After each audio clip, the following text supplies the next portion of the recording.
Hello, everyone, and welcome to night 2 of Election Wire, DNC edition. I am your host, Cabot Phillips. We have a whole lot to get to tonight. I'm joined here by the Daily Signal's Mary Margaret Olahan, who will be co-hosting throughout the evening. This is going to be another wild night. We're going to be in and out of everything going on in Chicago. But to start, we're joined by a very special guest helping us kick things off, none other than Donald Trump Jr. Don, thanks so much for coming on. Good to be with you guys. How's it going? It is going great. I'll tell you in a couple hours after I've watched 4 hours of DNC programming. But for now, I'm doing very well. Let's start with last night. What do you make of what we've seen so far from Chicago? I mean, just abject insanity. When I hear one of the primetime speakers talking about, if Donald Trump wins, he's going to weaponize the DOJ against his political enemies and weaponize the FBI against the political opposition. I'm saying, I'm waiting for Ashton Kutcher to jump out of a cake somewhere and tell me that I'm being punked. The level of projection from the Democrats is crazy, but it's no different than everything we've seen, frankly, for the last 8 years. We were guilty of taking foreign business dollars. Nope, that was Hunter Biden. We were colluding with Russia. No, that was Hunter Biden, and he was also doing it with Ukraine. And of course, China. They're known to invest with crackheads. That's what they do. That's part of their diligence process. They want to make sure there's diversity in who they give their money to for investment purposes. It's absolutely insane. Watching Joe Biden, it was clear he's not there, but he hasn't been for so long.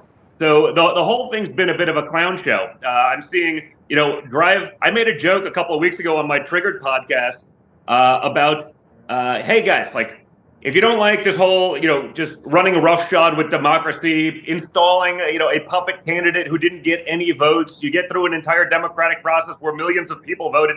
If you don't like that, you can vote for Trump to rebel against that. He'll fix the economy. He'll stop the wars. He'll do all these things. And you can eventually get back through your drive-through abortions. You can do that again in 4 years.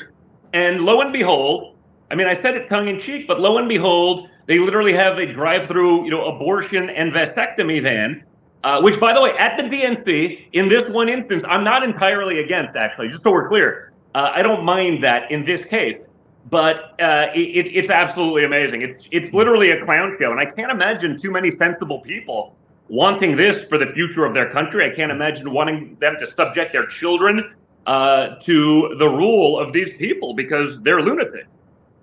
Right, Don, it's so great to be with you. What was the environment like at Trump headquarters while Biden was speaking? Honestly, I wasn't even there, I think, but in all the text threads that I'm in and all the chats, they were laughing. You have the president of the United States. He's not present, but that's nothing new. They bump him out of a primetime slot. It was almost like they made him wait till midnight because they know that was 8 hours after bedtime so that he would stumble as badly as he did, just to, I guess, reaffirm their decision to that the coup was right. It was justified. We should throw out the person who did win, their Democratic primary process. But no, it's okay because the means justify the end. So the whole thing was really a clown show. And, the general lack of enthusiasm, the people building walls around the city of Chicago, where I was told those things don't work. You see the riots and then breaking through. I was told for years that was cause for real concern because that is an insurrection. The hypocrisy there knows no bounds. And I think the American people are starting to get that finally and hopefully. Now, your father's name was mentioned nearly 150 times last night. Mentions of inflation, crime, and the border were each in the single digits. What do you make of that strategy of the entire night one of the DNC being about Donald Trump and not about any sort of policy prescription? Well, it's what they've been doing for years. The reality, I hear the things that, Kamala has sort of usurped from our campaign and our policies, whether it's no tax on tips. But, you were the one that cast, Kamala, the deciding vote, in the Inflation Reduction Act, which, greatly increased inflation, but also helped bring on 86,000 IRS agents, some of whom were literally tasked to go after those same people to make sure that they were getting taxed on their tips. And so the media's silence is perhaps what's most scary. You actually had 3 weeks of honesty from the media right before Joe Biden dropped out. And they were honest about Joe Biden, not because they're intentionally honest, but because they were trying to create a situation that was untenable for him to remain in. They knew that he was not going to win an election. Yeah. They had to replace him at all costs. So the honesty wasn't honesty because they're being journalists. The honesty about Joe Biden was because they're fulfilling their role as regime propagandists. And they did that. They were able to, basically run a coup in all of that process, install, the puppet candidate of choice. And now they're going back and editing articles from years past. When it first happened, I said, Kamala Harris is talking. She's going to reduce inflation. She's going to close down the border. She's going to do all these things. They go, why didn't she do them already? Why didn't she? Why don't you, even if you didn't do it during the last 3.5 years, where you're the number 2 person in an administration, where the press secretary of that administration, the Harris-Biden regime, literally said there's no light between their policies, and then they post the policies, and the Biden second term used also multiple times. They're just lying and gaslighting the American public, knowing that the media is going to do their bidding and pretend that won't be the case. Now, Harris has seen momentum in the polls. Do you think that this week is going to mark the peak of this honeymoon? It's all we're hearing about from mainstream media. I think the media is going to do whatever they can. I mean, she's been the presumptive nominee for basically a month. She has yet to answer any actual questions. I think the only interview I saw her doing was with her communist running mate, Tim Walz, where they interviewed themselves, but she's not taken really any questions from the press. Anything she's done has been scripted on a teleprompter, and no one in the media even cares. No one's even saying, hey, should we maybe actually hear from, what will be this week, the actual nominee, but certainly the presumptive nominee. And I guess they're fine just running the same playbook, which is, let's hide her in the basement. We know she's not good off script. She's not even that good on script. But the more we can keep her from real people, the more we can keep her, on script and not impromptu, the better is for us to be able to perpetuate the lie and install the candidate of their choice. And so, I just don't know. I don't know that actually changes. I don't think the media, I don't think there's anything left to journalism these days. It's just simply what does the regime want us to do? How do we effectuate that? How do we make that happen at all costs? It's truly embarrassing. It's a disgrace to our country. It's a disgrace to democracy. The people who've been screaming about democracy so loud and everyone's a threat to democracy, they seem to be able to run roughshod over all of those things. But again, that's nothing new, right? They called everyone in the world a fascist, and yet they're the ones that want to jail their political opposition. They're the ones that want to censor and silence them. They are the ones that, ultimately caused an assassination attempt of the leading candidate of the opposition party. So, it seems that they don't really know what fascism is because they're acting awfully a lot like fascists. So President Trump has agreed to 3 debates. Kamala's only agreed to 1. My first question is, should Donald Trump do this debate? I mean, the last time he did a debate, he beat his opponent so badly that they dropped out. Is Donald Trump worried he might beat her so badly that she'll drop out? We'll have to go through this whole song and dance again. But do you believe there will be more than 1 debate? Well, I don't, because I don't think her campaign will allow her to actually speak freely for that long. So, I don't love the idea of doing it. I saw the commentary, I think it was yesterday, from one of the ladies that's going to function as the moderator of that debate. And, it was, again, references to, Trump being linked to the KKK and, everyone we don't like is Hitler. And, I don't think you actually get any kind of fairness. I don't even think there's a presumption of fairness at this point. But I think the American people do need to see Kamala Harris stand on her own. So I'm sure they'll prep her. They'll minimize anything that she says. They'll get through it. They'll give the glowing reports. So, I'm a little bit torn. I sort of love seeing my father in those things because he is the guy that can go off the cuff. He is the guy, that can handle that kind of scrutiny. But I think you need to see her out there more, taking real questions from people, not following a teleprompter, not following the script. But I think the people running her campaign are smart enough to know that she's incapable of that. So final question. I want to ask about RFK. If he were to call your father's campaign and ask, hey, I might be willing to drop out and endorse you. Would there be a role for me in the administration? What would the response be? I think 100%. I mean, it shows that, if people like that and others are saying, hey, the reality is the biggest threat to actual democracy, the biggest threat to our republic today is this at this point, clearly communist regime. I mean, the only person worse than Kamala Harris would probably be Tim Walz. And they're running together. If it takes that kind of unity to bring Americans together, even people who have differing values, I think we'd be all for that. I think it makes total sense. And I think the American public probably wants to see that. So obviously, I'd welcome it greatly. All right, my real final question. What is over your right shoulder? I know you're a big hunter. Are those moose antlers? That's a moose antler. Exactly. That is beautiful. Okay, I love that aesthetic. Listen, you got to stay on brand. Awesome. All right, Don Jr., thank you so much for your time. Really appreciate it.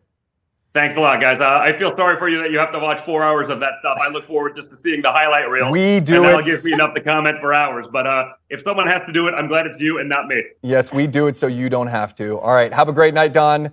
And here at Daily Wire HQ, we've got a lot more coming your way. We'll talk with RNC Co-chair Lara Trump and Florida Congressman Byron Donalds.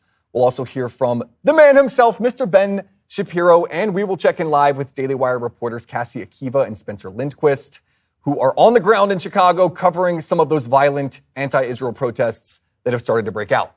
Plus, we'll sit down with Daily Wire investigative reporter Luke Rosiak, who is here to break down a disturbing story about how the Biden-Harris administration's policies have likely led to increased rates of child trafficking.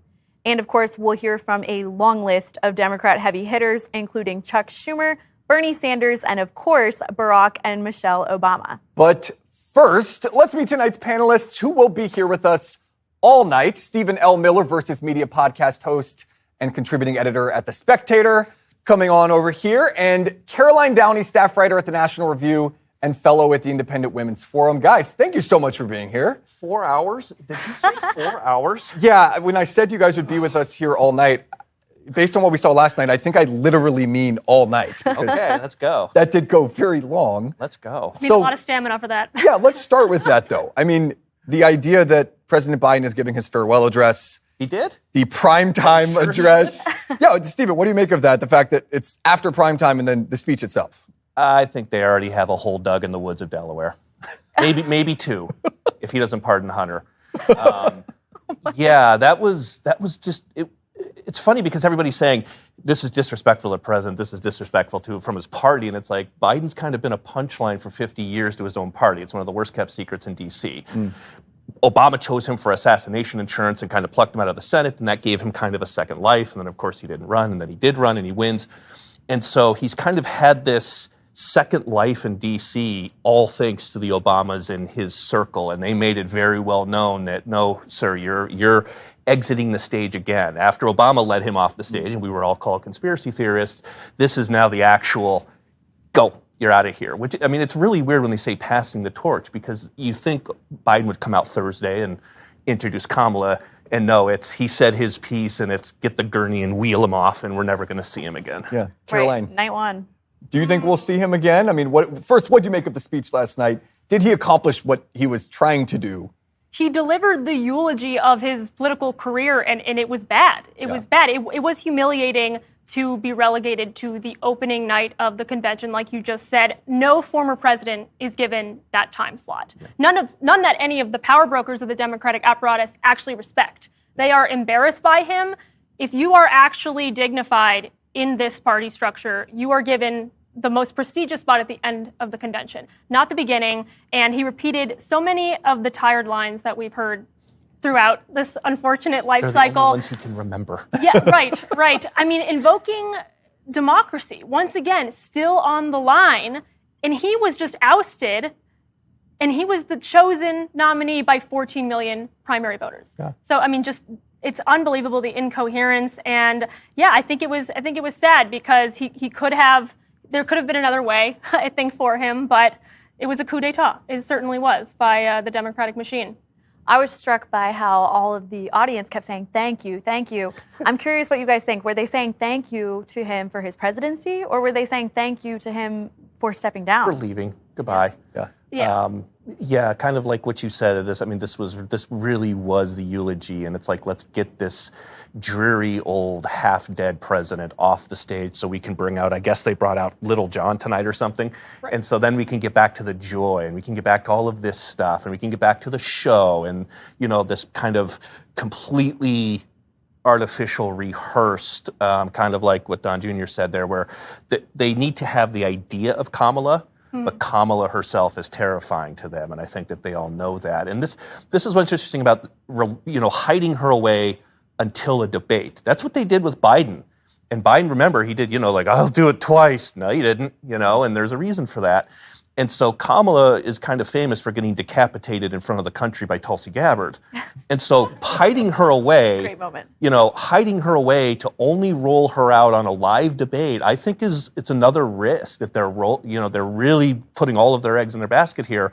And if she comes out with these kind of the ethereal universe as time itself and these Matthew McConaughey from, HBO series, these monologues, and the country's just going to go, yeah, we're not doing this one either. Yeah. And then they're really screwed. However, she's going to be extensively rehearsed. She's going to have 15 to 20 debate coaches practicing with her day and night. She will have all the memorized lines, and I know we're tired of that because it's so scripted and it's so canned, but she has been on message, and that, unfortunately, is something that we haven't seen in a while. We haven't seen a coherent message, and I think she will be challenged to speak extemporaneously at this debate, and she could fall apart. And it's easy to stay on message when the message is coming to you directly from a teleprompter. Yes, exactly. I mean, again, that is why candidates slip up, is because they have to answer questions from the press. They have to hold a press conference. She has not done that in 28 plus days now.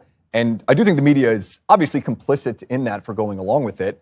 And I want to remind everyone, for our audience at home, we are going to be cutting into the DNC. We have not forgotten about that. Right now, they're still doing roll calls, getting their delegates ready and, reading off their official votes. So right now, it's sort of procedural, but very shortly, we'll be hearing from Chuck Schumer, Bernie Sanders, Barack and Michelle Obama later. So we will get you guys to the floor, but not exactly riveting stuff going on right now as the Wisconsin delegates read off their vote, and everyone is wearing cheese heads to cheer for the Packers. But well, at least this candidate went to Wisconsin. Yes. So let's get to the candidate who did not go to Wisconsin, Hillary Clinton.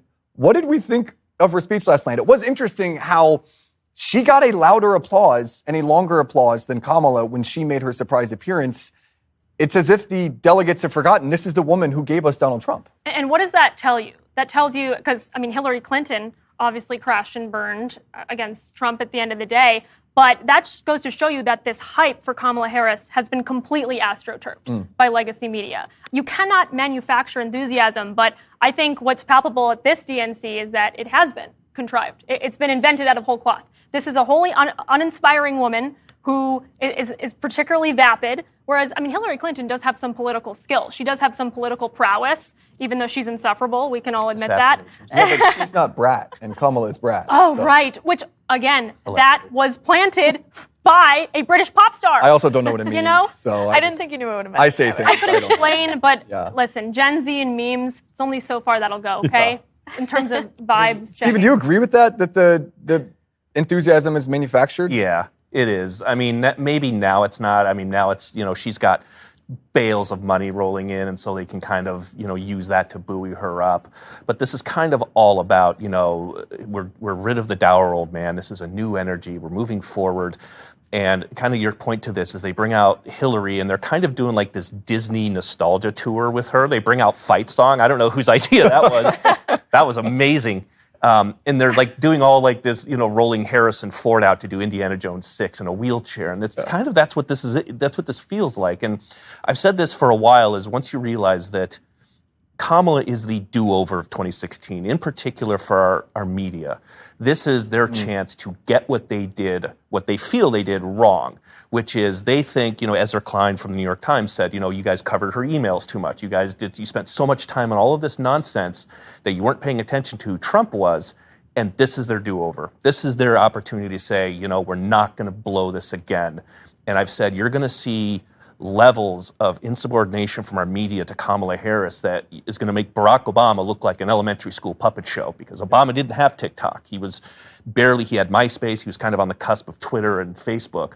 He didn't have TikTok. He didn't have our whole lives ingrained into social media, and that's why you're seeing the Harris campaign roll out influencers and throwing, reporters into the ditch to eat dog food, which they will do the press has, all the way to the election. They've demeaned themselves beyond compare.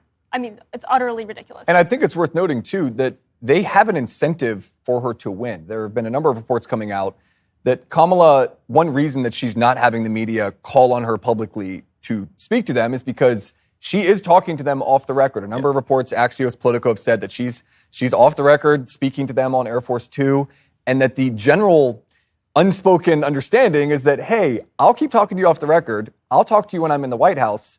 But if you start putting pressure on me to hold press conferences and do interviews, I will cut you out. You will not get access if and when I win. So they have a clear incentive for her to win. Right. This is actually a really interesting point, Cabot, because we just saw all of these White House reporters get exposed for hiding that President Joe Biden had such serious mental decline. And so now we're seeing all these reporters scared to lose their press access when she's in the White House, if she's in the White House. So it kind of explains a lot of this media hesitance to call her out. Yeah. It's a quid pro quo, and it's going along according to plan very nicely. They are trying to run out the clock. They are trying to run out the clock of this campaign and avoid adversarial and hostile questions from the press as long as possible. I do not think that's sustainable. I think the dam has got to break at some point. Yeah. I think these reporters are more frustrated than we realize. I mean, think about it. She's throwing them a bone. Oh, I'll bring you for a little private conversation on my plane, as long as it's off the record and everybody's anonymous. It's like, this is humiliating. I mean, the industry, my gosh, like, can you even claim to be journalists? Yeah. Honestly. Part of it is they don't care. If Kamala's elected, she's a historic American figure instantly. Yeah. Like, instantly. And so they all want to be there, in the room where it happens. And so they want to be there. They want to be the ones that maybe get selected to write the books. They want to be there in the press briefing room to be witness to a historic presidency. They want to put the pictures on their own Twitter feeds and on their Instagrams and be able to tell all their friends. And they want to be, oh, hey, we're part of this historic movement. Like I said, if you were witness to Obama in 2008, I mean, for those of us who were around in 2004, you had a media that just kind of thought they could nudge John Kerry across, just like, not go fully off their meds. And then 2008 rolls around and McCain rolls, the hot Alaskan hockey mom out, and they just went, we're done. They flushed all of their meds down the toilet, and they let the monsters come out. And that's what you're going to see again here. And so to say your point, like, how could you even call themselves journalists? They don't care. They know what their job is here. We're getting the Tim Waltz big dad energy stuff like that, and they're not even writing these headlines. They're just putting that stuff in there. And so, for someone who does this for a living, that's just kind of, I've accepted it, and you can try to expose it as much as you want. But ultimately, if they really cared, they would have reversed course already. And they see when she walks out and she says return on investment 50 times in a word salad, they're like, really, this is what you're giving us? Yeah. And the off-the-record thing's interesting because there was a moment that I remember, because I'm just kind of a brain full of junk this way, where Maeve Raystrom from ABC News was helping then Canada Kamala Harris in 2020 go shopping. And she put it on her Twitter feed, like no blinders, like, hey, what does this make me look like professionally? Yeah. It's like, we're going to help her try on a jacket. And I was kind of one of the first guys to go, oh, that's nice. Is this what you're doing? You're her personal stylist now? So you're telling me if Donald Trump reached out and said, we're going to go suit shopping, you wouldn't go with him? Oh, I don't know. I think he probably has his guys. You're right. He needs to shorten his ties a bit. But he knows. I mean, he's going to wear what he wants. But you made a good point. They're trying to recreate the Hope and Change campaign that Obama had. Shepard Fairey literally did a poster for her. Yes. That's what I mean about like the Disney nostalgia. The like same just coloration. Rolling out the hits. So I want to get now to the man himself at Daily Wire, Mr. Ben Shapiro, who's going to give us a little bit of a preview of what he expects to hear from tonight's speeches. So tonight, night 2 of the DNC. Well, the good news for the Democrats is that Joe Biden has been shuffled off this mortal coil. They stuffed him onto Air Force One in cryo storage, presumably, and they sent him off to California, where he will spend the rest of the DNC not being at the DNC, which is the really important thing. Cannot have the stank of the dead president on this DNC. It's time to transition from the past to the future, from sadness to joy. So they tried to do the joy thing last night, and it totally didn't work because it turns out that it's kind of sad to have a funeral for a dude who's still alive and then for him to go up on stage and just ramble and shout and do it at like 11:30 at night. It was really awkward and really off-putting. Tonight is going to be magic time because the Democrats are dragging out, wait for it, Barack Obama. Oh, yes, the great light bringer is a-coming. He's a-coming, and he's going to show up to pay homage to Kamala Harris and talk about how she's the future, Kamala Harris.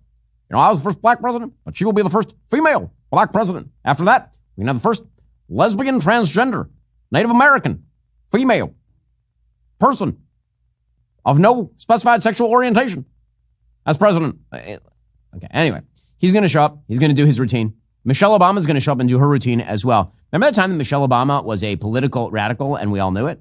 Like she wrote her entire Princeton thesis on why America was super racist, which was weird because she was a black lady at Princeton.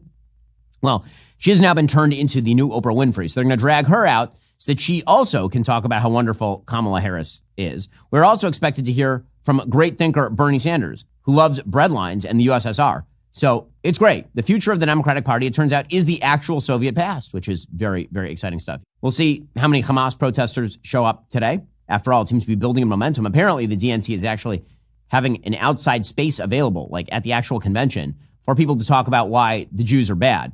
You know, you want to include everybody in the big tent, or at least in the big tentifada. So that's exciting stuff. All of that is leading up to tomorrow night. Tomorrow night will be Tim Walz, the overenthusiastic socialist from Minnesota, who really likes the CCP for some odd reason and also pretending to be a coach. He was an assistant volunteer football coach. Anyway, it'll be fake enthusiasm, fake joy, fake glitz, fake glamour. So if you love night one, get ready for night two. Back to you, Cabot. There's rumors. Thank you very much, Ben. Now, I don't know if you guys have seen this. It's going viral on Twitter tonight. Our very own Matt Walsh has snuck in and infiltrated the Democratic National Convention. There are a number of photos going around, people slowly realizing, wait, that's that Matt Walsh guy. He is there as part of his journey to uncover his internalized racism and become a certified DEI expert. About time. And that brings us to the Daily Wire's first ever theatrical release, Am I Racist? It hits theaters September 13th. Tickets are on sale right now, and theaters nationwide are reporting that tickets are selling fast. But we're also hearing from people in cities across the country saying that their theater is not carrying Am I Racist? Yet, that is. Here is how to change that. If you have not purchased your advance tickets yet, go to amiracist.com. Every single ticket sold today determines how many theaters will show the Daily Wire's first theatrical release on September 13th. That is simple economics. Matt Walsh, who utterly eviscerated leftist gender theory in What is a Woman, the now legendary What is a Woman. You can just say What is a Woman. Everyone knows that's the Matt Walsh movie. He's now infiltrated the weird world of DEI. And let me tell you, what he has uncovered is simultaneously hilarious and also infuriating. Now, the initial response to tickets has been phenomenal, but we cannot let up. Again, go to amiracist.com, get your advance tickets. Do not wait. This is how we reclaim the culture, people, with facts, logic, and filled theater seats. Excuse me. That's how we reclaim the culture. Here is a sneak peek at that trailer. Republicans are Nazis. You cannot separate yourselves from the bad white people. Growing up, I never thought much about race. It never really seemed to matter that much, at least not to me. Am I racist? I would really appreciate it if you left. I'm trying to learn. I'm on this journey. If I'm going to sort this out, I need to go deeper undercover. They gonna say I'm racist. Joining us now is Matt, certified DEI expert. Here's my certification. And what you're doing is you're stretching out of your whiteness. This is more for you and less for you. Is America inherently racist? The word inherent is challenging there. I want to rename the George Washington Monument to the George Floyd Monument. America is racist to its bones. So inherently. Yeah, this country is a piece of white folks, white trash, white supremacy, white woman, white boy. Is there a black person around here? What's a black person right here? Does he not exist? Say I'm racist. Hi, Robin. Hi, what's your name? I'm Matt. Just had to ask who you are because you have to be careful. Never be too careful. They gonna say you racist. Buy your tickets now in theaters September 13th. Rated PG. It's so ridiculous. Every single time I see the trailer, I laugh. I can't wait to see that movie. So, guys, I want to talk a little bit about what we expect to see tonight from President Obama. What are we going to hear? Are we going to hear hope and change? Are we going to hear about how great Joe Biden is? Are we going to hear how great Kamala Harris is? What are we expecting? Well, I mean, he's a kingmaker of the Democratic machine, right? He, Chuck Schumer, they were involved in the ouster that eventually got rid of Joe Biden. And I know that Obama's relationship with Biden has been rocky over the years. He notoriously found him very annoying throughout his entire administration. What was the quote? He'd never underestimate Joe's ability to F things up. Bleep things up.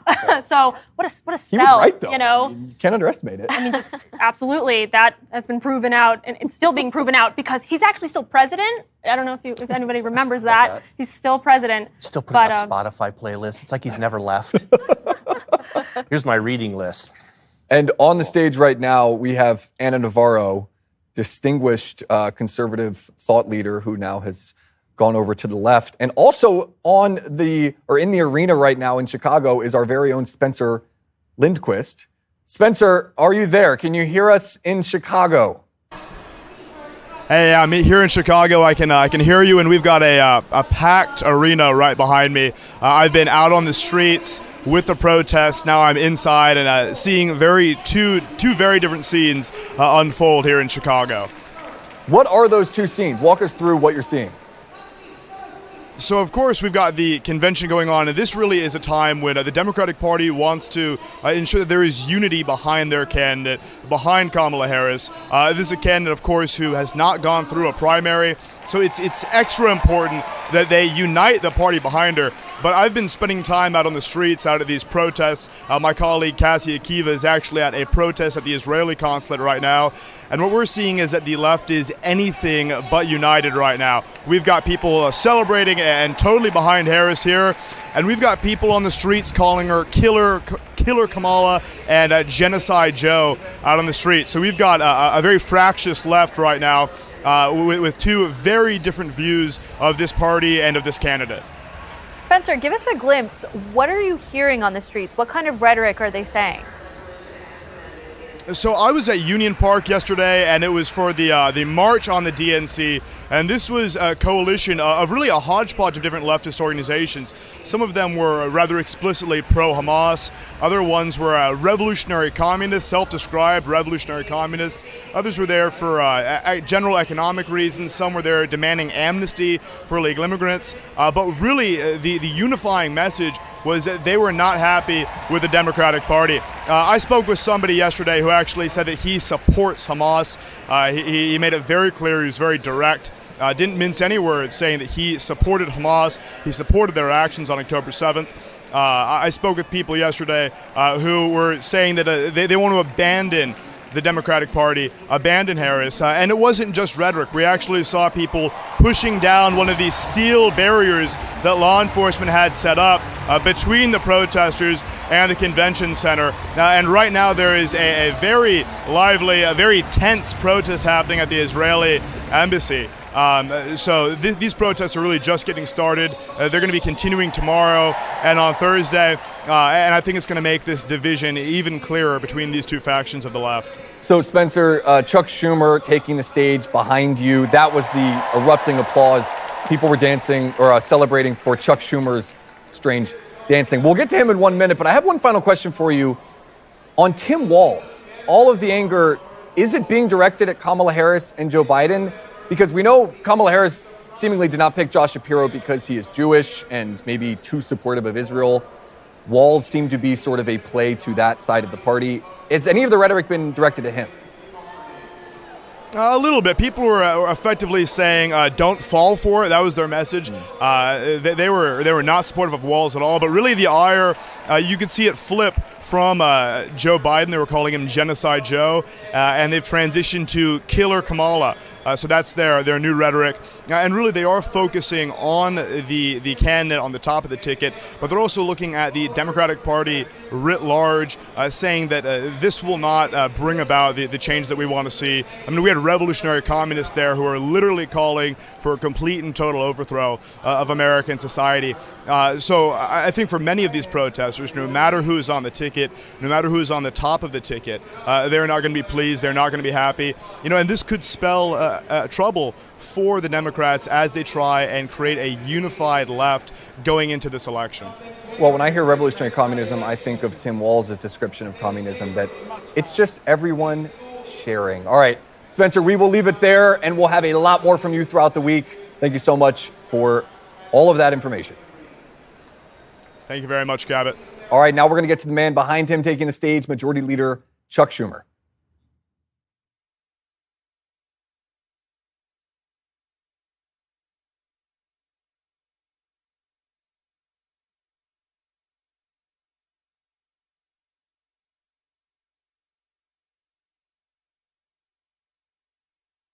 Friends, 2 years ago, the naysayers said Senate Democrats stood no chance in the midterms. I told them, just you wait. We're going to keep the Senate and maybe pick up a seat or two. And that's exactly what happened. Well, ladies and gentlemen, my good friends at this convention, I am telling all of you now, we're going to hold the Senate again, and we're poised to pick up seats.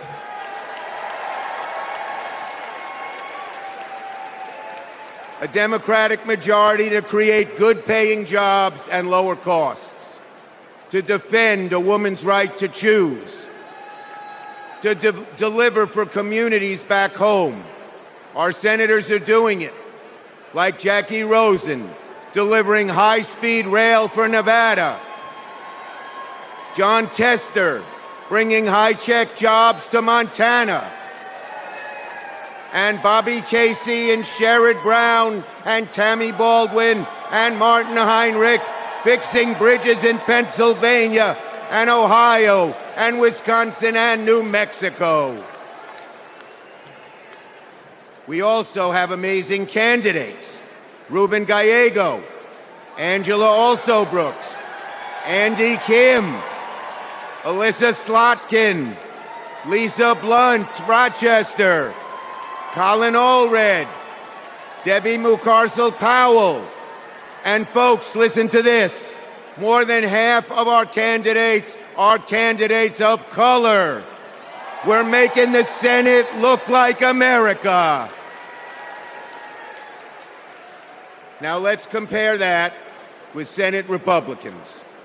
Senate Republicans pretend to care about middle-class families, but they voted no on expanding the child tax credit, and J.D. Vance didn't even show up to vote. Senate Republicans pretend to care about the border, but they voted no on the strongest border bill in a decade. Republicans tend to care about freedom, but they voted no on a woman's right to choose. No to safeguard IVF. No to birth control. That is just a taste of their extreme agenda. Is that what we want for America? Do we want a Republican Senate that assaults reproductive freedoms? Do we want a Republican Senate that cuts taxes for the rich, rigs the game for big oil and big pharma? Well, folks, the choice is ours. Now, let me close on a personal note. As the highest-ranking Jewish elected official in American history, I want my grandkids and all grandkids to never, never face discrimination because of who they are. But Donald Trump, this is a guy who peddles anti-Semitic stereotypes. He even invited a white supremacist to Mar-a-Lago. And unfortunately, his prejudice goes in all directions. He fuels Islamophobia and issued a Muslim ban as president. Tonight, folks, I am wearing this blue square to stand up to anti-Semitism, to stand up to all hate. Our children, our grandchildren, no matter their race, no matter their creed, their gender or family, deserve better than Donald Trump's American carnage. So, are you ready to make sure Donald Trump never, ever gets near the White House again? So let's elect Kamala Harris, Tim Walz, and a Democratic majority in the Senate and keep the torch of freedom burning bright for generations to come. On to victory in November. All right, Mary Margaret, pointing out during the speech that he's doing his best AOC impression. Spot on with that. Sparks coming out of his shoulders. He's trying to, dripping charisma. He's not getting out of bed for 4 days. Senate Majority Leader Chuck Schumer closing up at the DNC with a strong pitch against anti-Semitism. A bit ironic coming at the DNC. Caroline, what do you think? We knew they were going to do this desperate damage control. And by the way, Doug Emhoff, the first gentleman, Kamala Harris's husband, will be doing the exact same thing because he's Jewish. It's to retain those Jewish voters that they are very much at risk of losing because, as CNN's Van Jones put it, anti-Semitism is marbled into the Democratic Party at this point. I mean, it's inescapable. I mean, the protests that have happened basically under the Biden administration, all these college campuses becoming cesspools of that anti-Israel hatred. I mean, even in Biden's speech, in the same breath yesterday, as he condemned the same tired, there are fair people on both sides about the Charlottesville riot that Trump, moments later, he said, those protesters out there, they have a point. He said that. Yeah. I mean, so which is it? Do you condemn anti-Semitism in your party, or are you giving cover to the radicals who are banging down the door? Which is it? It's worth pointing out, too, that line was not in the teleprompter. Bill Hemmer at Fox said that he was looking at the teleprompter. He kind of winged that line, so you get insight into what he really thinks. Stephen? He doesn't think anything is going to applesauce. I'm going to keep reiterating that. What's really interesting is the challenge for Democrats to just condemn anti-Semitism alone. Just that. Put it on a big wall and say, we condemn this alone. That challenge remains undefeated. They always have to lump it in with Islamophobia because that's their base. And it's even, I've seen yard signs that say, we condemn anti-Semitism after October 7th, and it says, and Islamophobia at the bottom. Yeah. And that's because of, again, it's what they said that's ingrained. They can't just do that because then you're going to have a lot of ticked off people in Dearborn, Michigan. And so they all... It's their version of All Lives Matter, right? They do the All Lives Matter, All Hate Matteries thing, but we couldn't do that 4 years ago because that was stepping on a cause. And so, yeah, of course, I mean, this is the canned lines, and they do this. They're trying to appease everybody all at once because that's basically who their candidate is at this point. And, yeah, I mean, the thing that was interesting, and I think we were watching that, he didn't say the words Kamala Harris until the very end. Yeah. And that's, it's kind of like Kamala Harris and I'm out of here. See you later. And he actually, I know we got Bernie, but he has a book coming out. Chuck Schumer saw what happened on October 7th and then said, how can I make money off of this? Yeah. Well, let's talk about that some more after. Bernie Sanders, Vermont Senator, taking the stage now. Let's hear what he has to say. Wonderful. My fellow Americans, it is an honor. It is an honor to be with you tonight because we're laying the groundwork for Kamala Harris to become our next president. And let me tell you why that is so important. I want you all to remember where we were 3.5 years ago. We were in the midst of the worst public health crisis in 100 years and the worst economic downturn since the Great Depression. 3,000 Americans were dying every day, and our hospitals were overwhelmed with COVID patients. All across the country, businesses were shutting down. Unemployment was soaring. Workers were losing their health insurance. Schools were closing. State and city budgets were running out of money. People were being evicted from their homes. Children in America were going hungry. That was the reality the Biden-Harris administration faced as they entered the Oval Office. A nation suffering, a nation frightened, and people looking to their government for support. And within 2 months of taking office, our government did respond.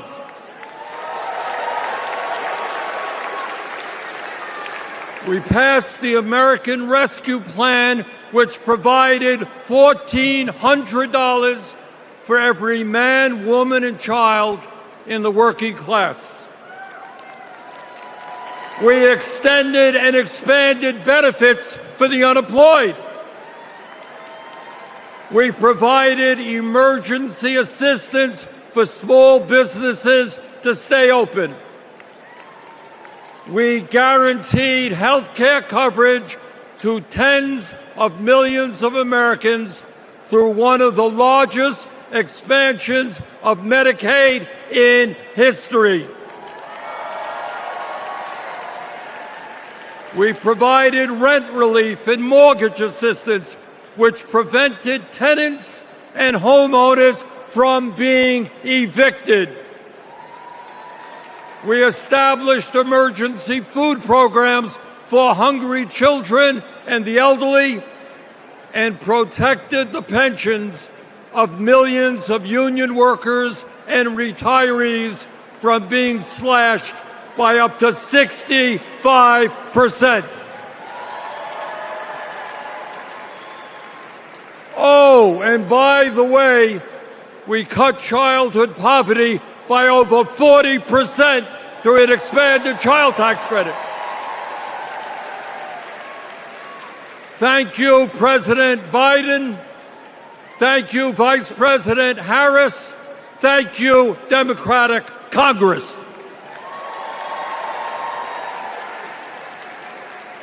Now, I say all of this not to relive that difficult moment, but to make one simple point.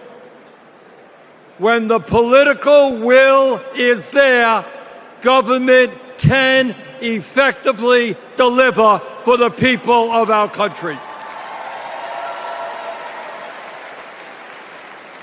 And now we need to summon that will again, because too many of our fellow Americans are struggling every day to just get by, to put food on the table, to pay the rent, and to get the health care they need.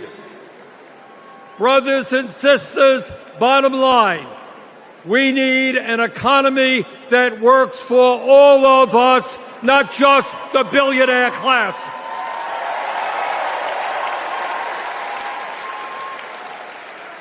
My fellow Americans, when 60% of our people live paycheck to paycheck, the top 1% have never, ever had it so good. And these oligarchs tell us we shouldn't tax the rich. The oligarchs tell us we shouldn't take on price gouging. We shouldn't expand Medicare to cover dental, hearing, and vision. And we shouldn't increase Social Security benefits for struggling seniors. Well, I've got some bad news for them.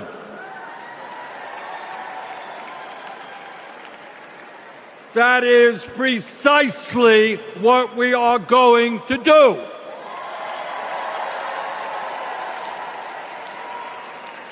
And we're going to win this struggle because this is precisely what the American people want from their government. And my friends, at the very top of that to-do list is the need to get big money out of our political process.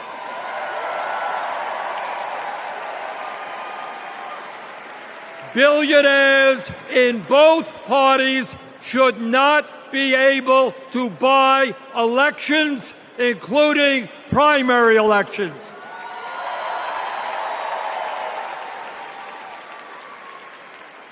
For the sake of our democracy, we must overturn the disastrous Citizens United Supreme Court decision.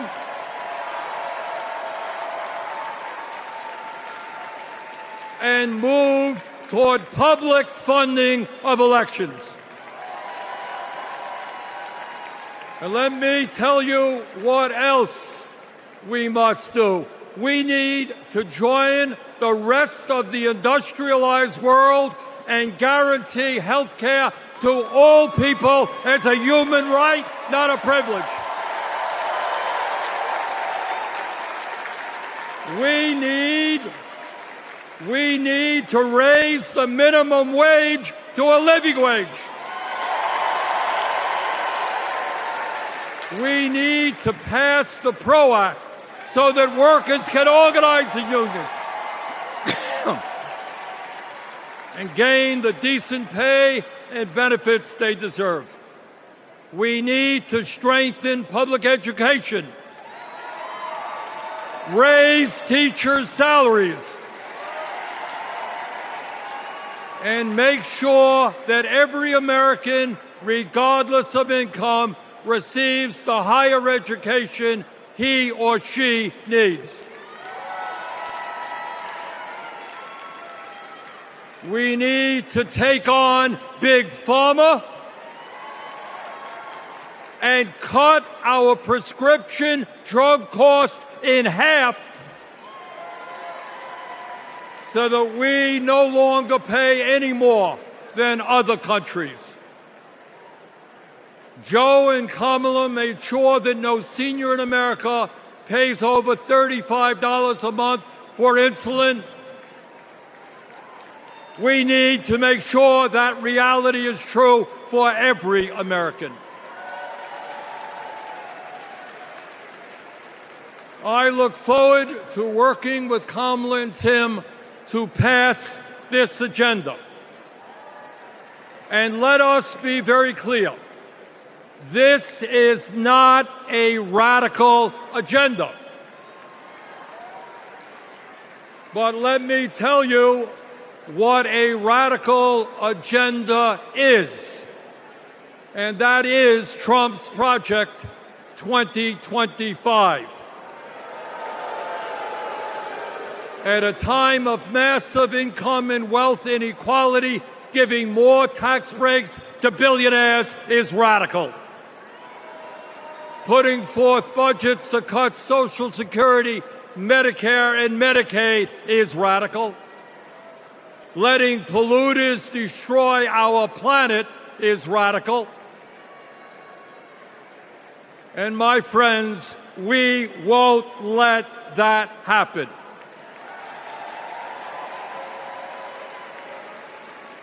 Fellow Americans, in the last 3.5 years, working together, we have accomplished more than any government since FDR. But much, much more remains to be done. We must summon the courage to stand up to wealth and power and deliver justice for people at home and abroad. Abroad, we must end this horrific war in Gaza.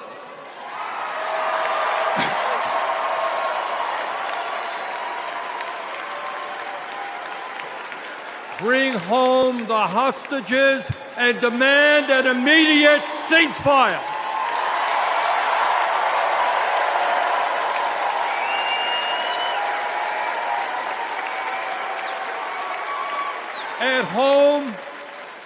At home right here, we must take on Big Pharma, Big Oil, Big Ag, Big Tech, and all the other corporate monopolists whose greed is denying progress for working people.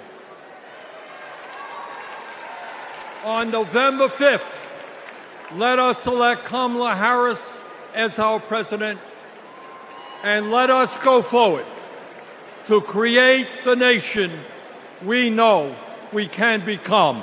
Thank you all very much.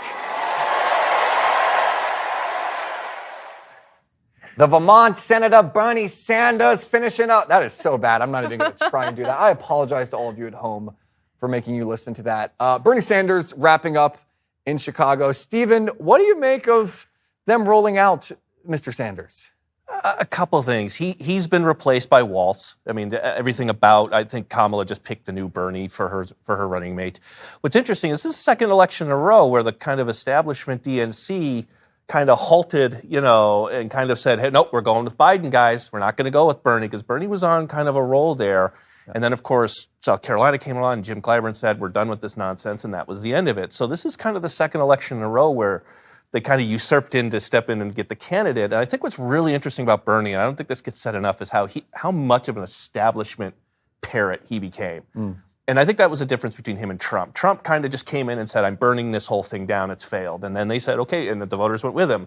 Bernie came in to try to do that, and then he became a party man because that's all he wanted. Bernie just always wanted to be in the club. He's always kind of the awkward, weird Vermont guy wanting to ban deodorant. And finally, I mean, he gets out there. I don't think most of the people at the DNC are using deodorant anyway. Yeah, I mean, yeah. So it was kind of like they sent him out there to tune Hillary up, and it turned out that, we got another Obama on our hands here.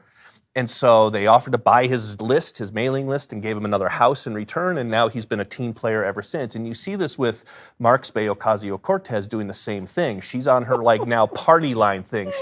She kind of came in as she was doing climate sit-ins in Pelosi, and I think Pelosi pulled her aside and said, this isn't the way to do things. And she kind of pulled Marxby under her wing and said, you're going to listen to me, and if you listen to me, I'm going to make you speaker and maybe president someday. And you can tell her embrace of the establishment. That when President Biden was on the ropes, she stood on these steps of the Capitol and said, Joe Biden is our man. Yep. She did. If she was truly this socialist warrior ideologue, you'd think that she would be calling for someone else. She hates her job. Yeah. She wants to be out there tearing down hostage posters and sleeping in tents and tearing down the 5 layers of fencing we now have at the DNC. She hates being a guy. She loves the attention. She loves the Instagram followers. But she hates her job. She just wants to be out there with her comrades and wearing the keffiyehs and hitting cops. That's what she wants. Before you say anything else, I'm going to bring in now, joining us, political commentator and TikTok influencer, Link Lauren. Link, thank you so much for coming on. Let's start with... Thanks for having me, you guys. Your reaction to the DNC. Bernie Sanders just spoke. You may not have gotten a chance to watch what he said, but in general, everyone's talking vibes. The DNC is saying this is the vibe election. What vibe are you getting, Link? The vibe I'm getting is political theater. Joe Biden went out on stage to act like he was stepping down some, honorable thing he's doing. But really, he was pushed out in a coup by Nancy Pelosi. And Nancy Pelosi was sitting on the front row last night holding up a sign saying, "We heart Joe." Nancy Pelosi's like the Regina George of Washington, D.C. She will stab you in the back, sleep with your boyfriend, and then still show up at your birthday party. So the vibes to me are really phony and fake, but they have filled the room and people seem to be having a good time. I'm not having FOMO, though.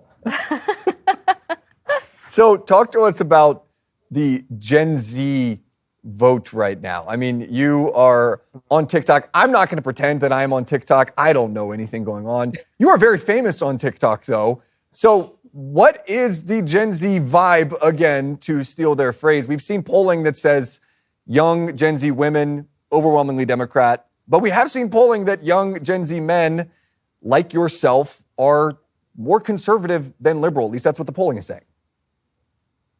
Yeah, I think after election night on November 6th, that morning, journalists will be writing stories about the gender gap in this election, right? I think women will overwhelmingly vote for Kamala Harris. Then you've got all these conservative men who are going to vote for Donald Trump.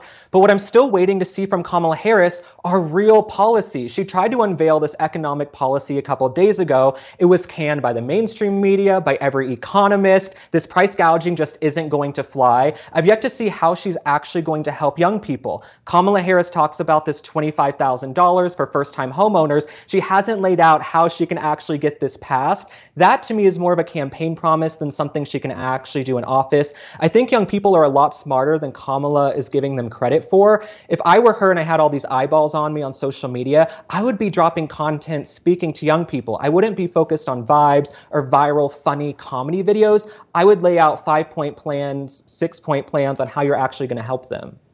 Link, Harris is really trying to thread the needle when it comes to the Israel-Gaza conflict. How is this going to play with Gen Z voters? You know, you'd have to ask the pro-Palestine protesters outside, banging on the fence. I think it's interesting. They were able to put up fencing for the pro-Palestine protesters at the DNC, but Kamala doesn't think we need a fence at the southern border. So I guess walls work when Kamala's giving a speech, but not when tens of millions of people are funneling into the country. I think a lot of the pro-Palestine people, the anti-Israel crowd on social media, they're double haters, right? Kamala can make any pitch to them. She can talk about this ceasefire. If they could have gotten it done, they would have gotten it done. I think these kids probably aren't going to vote anyway. They're either going to do a protest vote or sit at home. So I don't think it's worth bending over backward to appease them. No, when it comes to the DNC, Barack Obama going to be speaking tonight, Hillary Clinton the night before. What is the sense that you're getting among young voters? Is Barack Obama, because at this point, Gen Z, a lot of them, yes, he was the first president they remembered, but they weren't, paying bills, going to college when he was president. What is the view of Obama that you're seeing among Gen Z? Because I think for millennials, for a lot of them, he is this idol. Is there that same reverence for him among even younger voters? I certainly don't think Gen Z has this reverence for Barack Obama. You have to remember, only 9% of Gen Z watches traditional TV news on a daily basis. So most of them aren't even going to watch the DNC or tune in live. They might see clips on X, on Instagram, or TikTok. So I don't think a Barack Obama endorsement is going to sway Gen Z to vote for Kamala Harris. The same way I don't think a Hillary Clinton endorsement last night did anything to move the needle. Hillary Clinton gets on stage and she talks about the glass ceiling. We're going to put cracks in the glass ceiling. We're going to shatter the glass ceiling. Hillary, you didn't lose in 2016 because you were a woman. America was ready for a woman. They just weren't ready for that woman, right? You ran a horrible, flawed campaign. Your slogan, I'm with her, was some consultant concocted drivel. So she's out there trying to sway voters to vote for Kamala. What clout does Hillary have left? No one cares what she has to say. So except people who are already going to vote for Kamala to begin with. So I certainly don't think Gen Z has much reverence for Hillary or Barack Obama or any of these big players, right? They just want to see policies that are actually going to help them in their daily lives. All right, we will leave it there. Link, Lauren, thank you so much for joining us. I might create a TikTok account just so just so I can follow you. We're going to try and get you back on again in the future. We really appreciate your time. So that was Link Lauren, and now I get to talk to you guys about Black Rifle Coffee. It helps you wake up every single morning feeling dialed in. It also helps you dial in when you're sitting through a 4.5-hour DNC evening, as we're doing tonight and last night. Black Rifle Coffee, it's the only coffee we serve here in the office, and it is fantastic. It'll help you make the most of your day, and now is your chance to get 20% off your purchase using code DailyWire at blackriflecoffee.com. All of their explosive coffees are roasted right here in the USA by a veteran-led team of expert roasters, that's also a descriptor I use for Stephen Miller sitting over to my side. At Black Rifle Coffee, they are obsessed with crafting the perfect cup of coffee. Every single Black Rifle purchase gives back to those who serve our nation. Your support makes it possible for Black Rifle Coffee Company to help provide funding, training, and equipment to our nation's military and first responders. Head to their site right now for 20% off your purchase with code DailyWire. That is 20% off with the code DailyWire, DAILYWIRE. If you can't spell Daily Wire at this point, you really shouldn't still be in our audience. You should know by now. Daily Wire, go get your Black Rifle Coffee. All right, guys, J.D. Pritzker just took the stage. Someone who was on maybe some people's VP shortlist didn't end up getting the nod. And speaking of VPs, I want to talk about Tim Walz. The impact he's had on the campaign so far, net positive, net negative, neutral. What do we think? I liked what I think it was Joe Simonson from Free Beacon said, where everything is now Minnesota. Like at the convention last night, the kids were doing bunny ears to him on camera, and some reporter went, "This is the most Minnesota thing ever." And they're doing like this, whenever he dances across the stage, they're like, "Oh, he's just like the most Minnesota dad ever." And like, so now everything is Minnesota in the media. And then when what was so interesting is I never heard the guy talk. Because, who really cares about Minnesota? It's been a Democratic state for 30 years. I don't. It should belong to Canada at this point. So I never heard this guy talk. So when they were talking about this guy like he's Minnesota, I'm expecting a personality. My family grew up from Wisconsin. Hi, Charlie Sykes. So I'm expecting a kind of personality to come out. And then he gets up and he talks, and he sounds like the drunken neighbor dressed as Santa Claus in The Ref. That's so Minnesota, though. No, he's not, though. That's the thing. He's just so gruff, and he's kind of, the clips where he's spontaneous, he's kind of angry, and they're trying to force this joy thing on, and he's like the drunk uncle face down in the snow, which, I mean, everybody has that. Everyone's fine with it. But he isn't really Minnesota is the thing. Like, people think Minnesota, they think Fargo. They think, like nice and, oh, gosh, and things like that. That's not who this guy is. And more comes out about him. And like I said, speaking of Bernie Sanders, Bernie's like going to have to tell this dude to pump the brakes on the communist rhetoric here. Like he's, praising Tiananmen Square and everything. And it's kind of like, maybe just be more subtle about it. Be louder, but be more subtle. A point that Link made, real quick, he did mention, like, he talks about this Gen Z and how they're rolling out Obama, they're rolling out Hillary, they're rolling out all of these, they're rolling out Bernie. And Kamala's campaign slogan is forward. And this is, I think, like I said, about this nostalgia thing that's happening, which is we're gonna roll out Fight Song, we're gonna roll out Obama, and we're gonna roll out Michelle Obama and stuff. You could argue, AOC is the only person really, if you're really going forward with Democratic politicians of Hollywood, you could maybe argue Kamala, but they're rolling out like the greatest hits of people. And her slogan is forward. I think that's an interesting point that he made. And Walz is clearly moving backwards because he's indulging in socialism. He's a white guy. He's a white guy. Yeah. Oh yeah, and he's very into self-flagellating as a white person. He doesn't season his chicken. He doesn't season his chicken. It's like, thank you for speaking on behalf of, I guess, all Midwestern farmers, but I think they feel a little slandered by that. But, Minnesota, under his governorship or whatever, he basically presided over the riots, the chaos of 2020, delayed sending the National Guard. We know that. So we know that Tim Walz is very cozy with anarchists. And back to the regression theme. So it's not forward, it's backwards, because socialism is the worst economic system devised by man. It has never been tried or attempted and has actually gleaned positive results for the human population. Yeah, it's never really been tried. And as Tim Walz said on video, one person's socialism is another person's neighborliness. And I think that's something to keep in mind. A very good point, Caroline. And in reward for your good point, we're going to kick you off our set for a few minutes.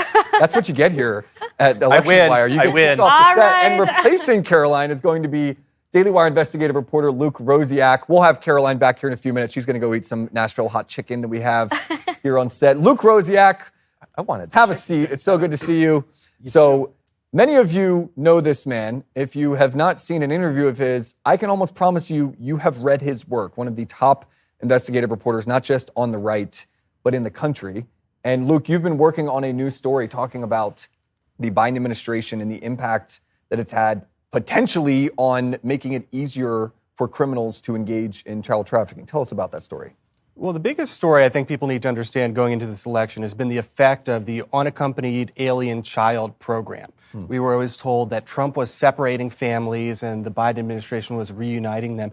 But that's never been what's happened. What they have now is a policy where if you show up at the border and you say you're under 18, you're let into this country, no questions asked. And then you're sent to live with an adult who oftentimes you don't know, who hasn't been vetted. And oftentimes these kids have been trafficked to this country, and then the so-called sponsor that they're placed to live with is just another member of that trafficking cartel. And you have to go on and work in slave-like conditions, getting this cheap child labor to pay back the debt to the cartel for bringing you up here. So the unaccompanied border, this is in the DNC platform that because they can't really decide what they want to say about the border right now, right? Do they want open borders, or is Biden currently claiming that he's kind of cracking down on it? And so one of the things that the DNC platform says is they're very intent on preserving this loophole that if you're a minor, you get to stay. But the problem is what that does is separate families. It provides an incentive for splitting up the family. And so you have intact families somewhere like Guatemala, and the cartels are actually running radio ads that say, if you pay us, we will take your kid, but it only works if you leave, your kid leaves the family and goes by themselves. And they take the kid to our border, and now they're living with some random person. And so it's not reuniting families. And a lot of these kids, they have been sex trafficked, they have been exploited. And 30% to 33% of those kids are actually missing from the sponsor's care 30 days later. Hold on, 30%. Yeah, and so you don't have to take my word for it. Anyone who's listening anyone who's in attendance at the DNC, they probably won't believe me anyway, but they might believe the New York Times. So there was a story from a year ago in the New York Times that said a third of the kids are missing. When they call up these sponsors, they say, how's the kid doing? The sponsors will refuse to cooperate, or they'll say, yeah, they left, or they went somewhere and I'm not telling you where.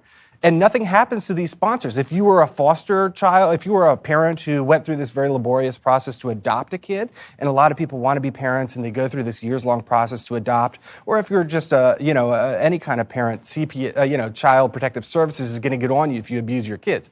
In this case, nothing happens. The sponsor asks for the kid, and then they're gone, and they refuse to tell you where they went. And these sponsors are themselves illegal immigrants. So the government has a database of hundreds of thousands of people who we know they're illegal immigrants, we know where they live, we know that they lost a child.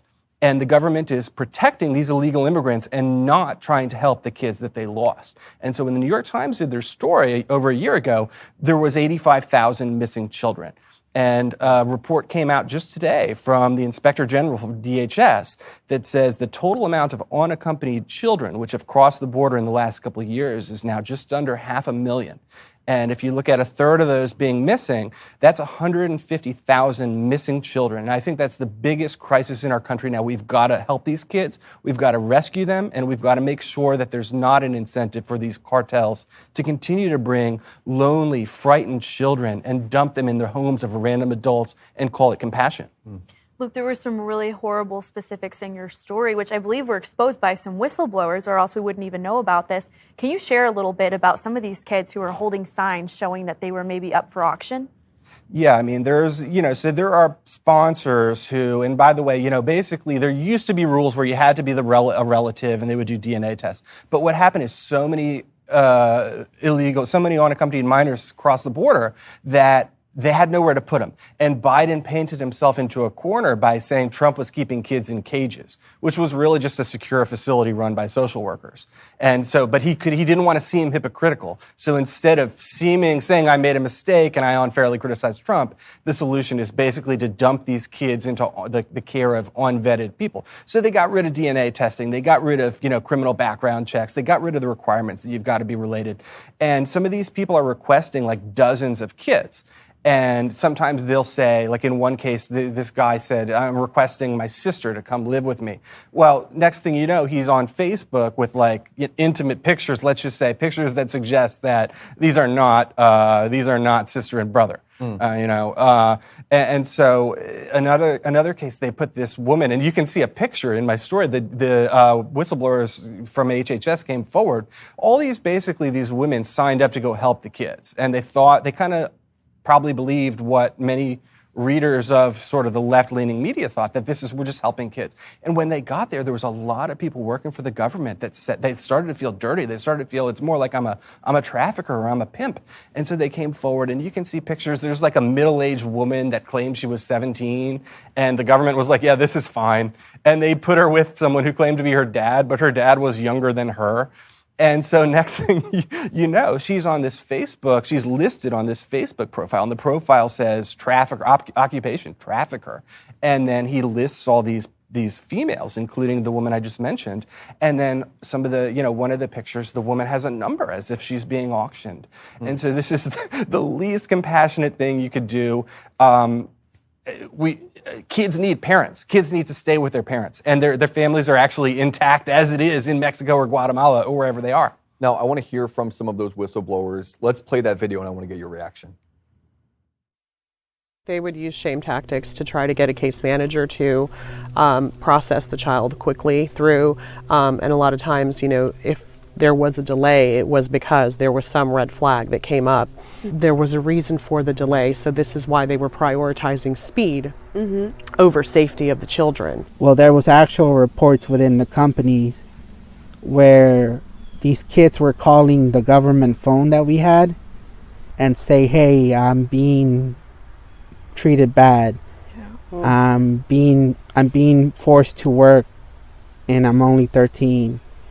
Some kids would even go as far as to say I'm being raped, I'm being made sleep with multiple men. So each office has about 300 to 400 escorts. Some can have 500, some can have 200.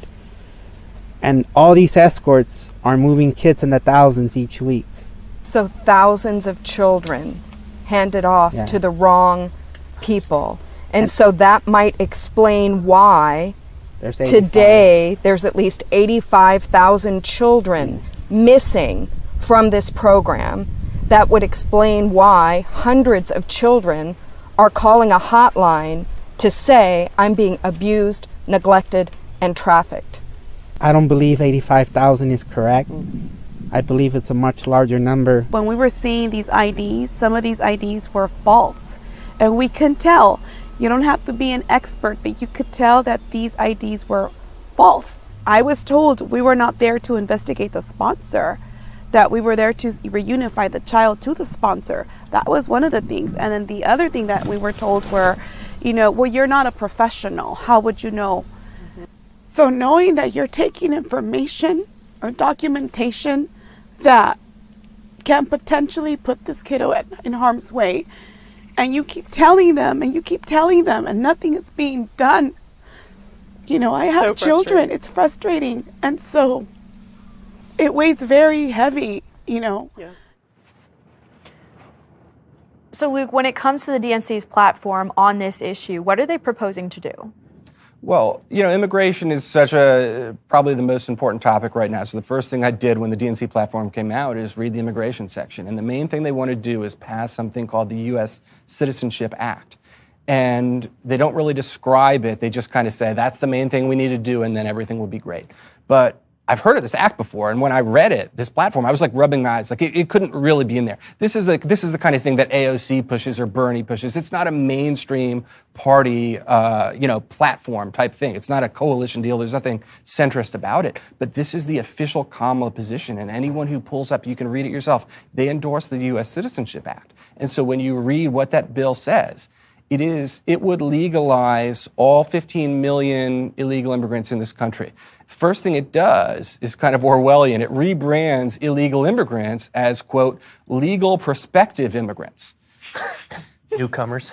Could you say so? I'm thinking of how you could apply that to other crimes. I'm not a thief. I'm a legal prospective customer. Owner. I might become an owner of this car at some point, but now I'm going. You're a return customer. And so if you're this legal prospective alien for 5 years and you commit fewer than 3 crimes, then you become a permanent resident. And then permanent residents become, under the existing process, citizens who can vote. And of course, there are many exemptions to the 3 crimes. You can do things like civil disobedience, and it's not counted towards your total. And why 3 crimes? What it used to be, they want to increase. There are laws right now that are like, if you commit more than 1 crime, you can't become like a naturalized citizen, something like that. And they went back and they amended existing law under this proposal to be like, we got to make sure we can get more recidivist criminals in this country. They went out of their way to cultivate a criminal element from other countries and then bring them over here. I get real fast. I get like what we do, and I get like there's left media and there's right media and stuff like that. And I get kind of all the productions on everything that we're doing. When you hear those people talk, this is insane. Like just them, the people on video telling you what's going on in that setting and stuff like that. And like I said, it's nothing against biased reporting or anything like that, but just as someone who kind of, I kind of bash both sides a lot, like that's what all you have to just listen to. Just them. Like forget what we're saying, and I don't mean that. Yeah, because those are the people on the ground seeing it. Yeah, I mean, the rest of it is all spin and sound bites. It feels good. We care about that. You can't blanket like that humanity over, and that I think is what's so infuriating. And so when Kamala is avoiding asking, stories get ignored in mainstream. Like why is Daily Wire doing this and not the New York Times, for instance, is kind of what I'm getting at. And so you see these people, and they're just being ignored by like a national media in service of a political party and a political candidate. Yes, and we've got to help these kids. These people have uprooted their lives. They, basically some of them were fired for their jobs for trying to keep the kids from being given over to gang members. It's heartbreaking, and they can do the feel-good spin at the convention, but at the end of the day, policies are, basically the law is what matters. Kamala can give her a little speech, but at the end of the day, if the U.S. Citizenship Act is the controlling policy on immigration, we have not just an open border, because the bill also says when people continue to immigrate illegally in the future, teacher, you shouldn't detain them. You should give them services. So you're talking about legalizing 15 million people, including recidivist criminals. That's the Democrat policy. I'm not making that up. Anyone can look up that bill. Now, speaking of people not caring about this or seeming not to care, you went to one of these whistleblower meetings, and it wasn't exactly attended by a lot of people. Tell us about that. Yes, so the Democrats refused to attend a Senate hearing with all these whistleblowers who were basically social workers who signed up because they wanted to help the children. And then when they got there, it turned out to be totally different than they thought. And so Chuck Grassley and Ron Johnson and some of the Republican senators, they had to hold an unofficial hearing because the Democrats just wouldn't take part. So, these aren't partisan actors. These are people who are on the border. They were deployed there. A lot of them signed up to go because they spoke Spanish or they had other connections that made them sympathetic to what's going on there. And they're just sounding the alarm. They're pleading for anyone to reform it. And the Democrats, they've ignored all. So in this IG report that came out just today from DHS, they talk about how when DHS becomes aware that specific kids are missing, they have 9 out of 10 times, that's an official statistic, they have not done anything to try to locate the child after they have specific reason to think that kid is missing. And in one case, a DHS official was told by the kid's sponsor, my husband is having sex with this girl that you sent to live with us. So this girl's being sex trafficked, and they did nothing. But the timing of this really couldn't be worse for Democrats. Not only the DHS IG report that I just mentioned, but there's also basically the signature policy that they choose to highlight, the Kamala Harris signature policy, is something called the Colombia, Nicaraguan, Honduras, Venezuela program. And this is where they fly in illegal immigrant adults to live with sponsors. And they justify it by saying, well, they have sponsors. And basically we're told to believe these are family members and they're going to vouch for them and pay for these adults, so they're not really a burden on society. Well, between the time the DNC platform was printed saying this is an awesome program and we're going to do more of it, it's Kamala's favorite program, and today, an IG report, they actually shut down the program for fraud, because an internal report came out within DHS that said all the sponsors are lying. They're not even in America most of the time. The people that we're saying are vouching for these immigrants, they trace the IP addresses of the people filling out these forms. A lot of them are in Mexico. A lot of them are using fake addresses and even fake social security numbers like 1111111. And yet the government was just accepting them. And so basically, you have the narratives that they give justifying basically the sob story. 10,000 forms sponsoring these illegal immigrants were the identical narrative copied and pasted from somewhere.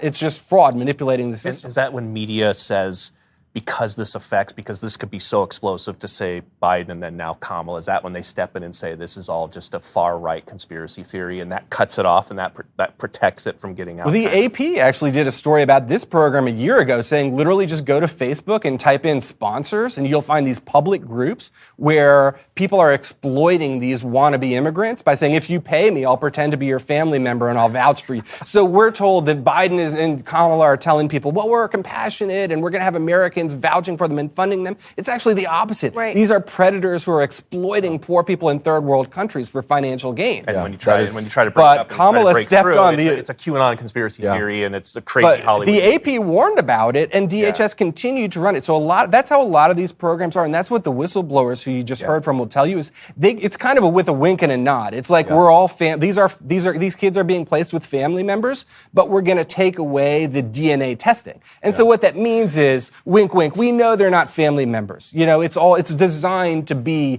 we speak out of both sides of our mouth. And so we tell the Republicans and the centrist Democrats that we have these restrictions on immigration. But when you look at how it is in practice, it's designed to be exploited. That's by design. I keep thinking of the famous pictures of AOC going to the border under the Trump administration, crying outside of that detention center. White-eyed commercial suit. At least we knew where those kids were. We do not know where so many of these innocent children are. Luke Rosiak, thank you so much for your reporting. It's Daily Wire investigative reporter Luke Rosiak. You can go read his story and so many more, a lot more from him coming in the future. Thanks for being here, Luke. Great to be with you guys. So we're going to bring Caroline back on. We'll do the old switcheroo. Hopefully Caroline got a chance to get an energy drink, get some fried chicken. We will swap the two of them out.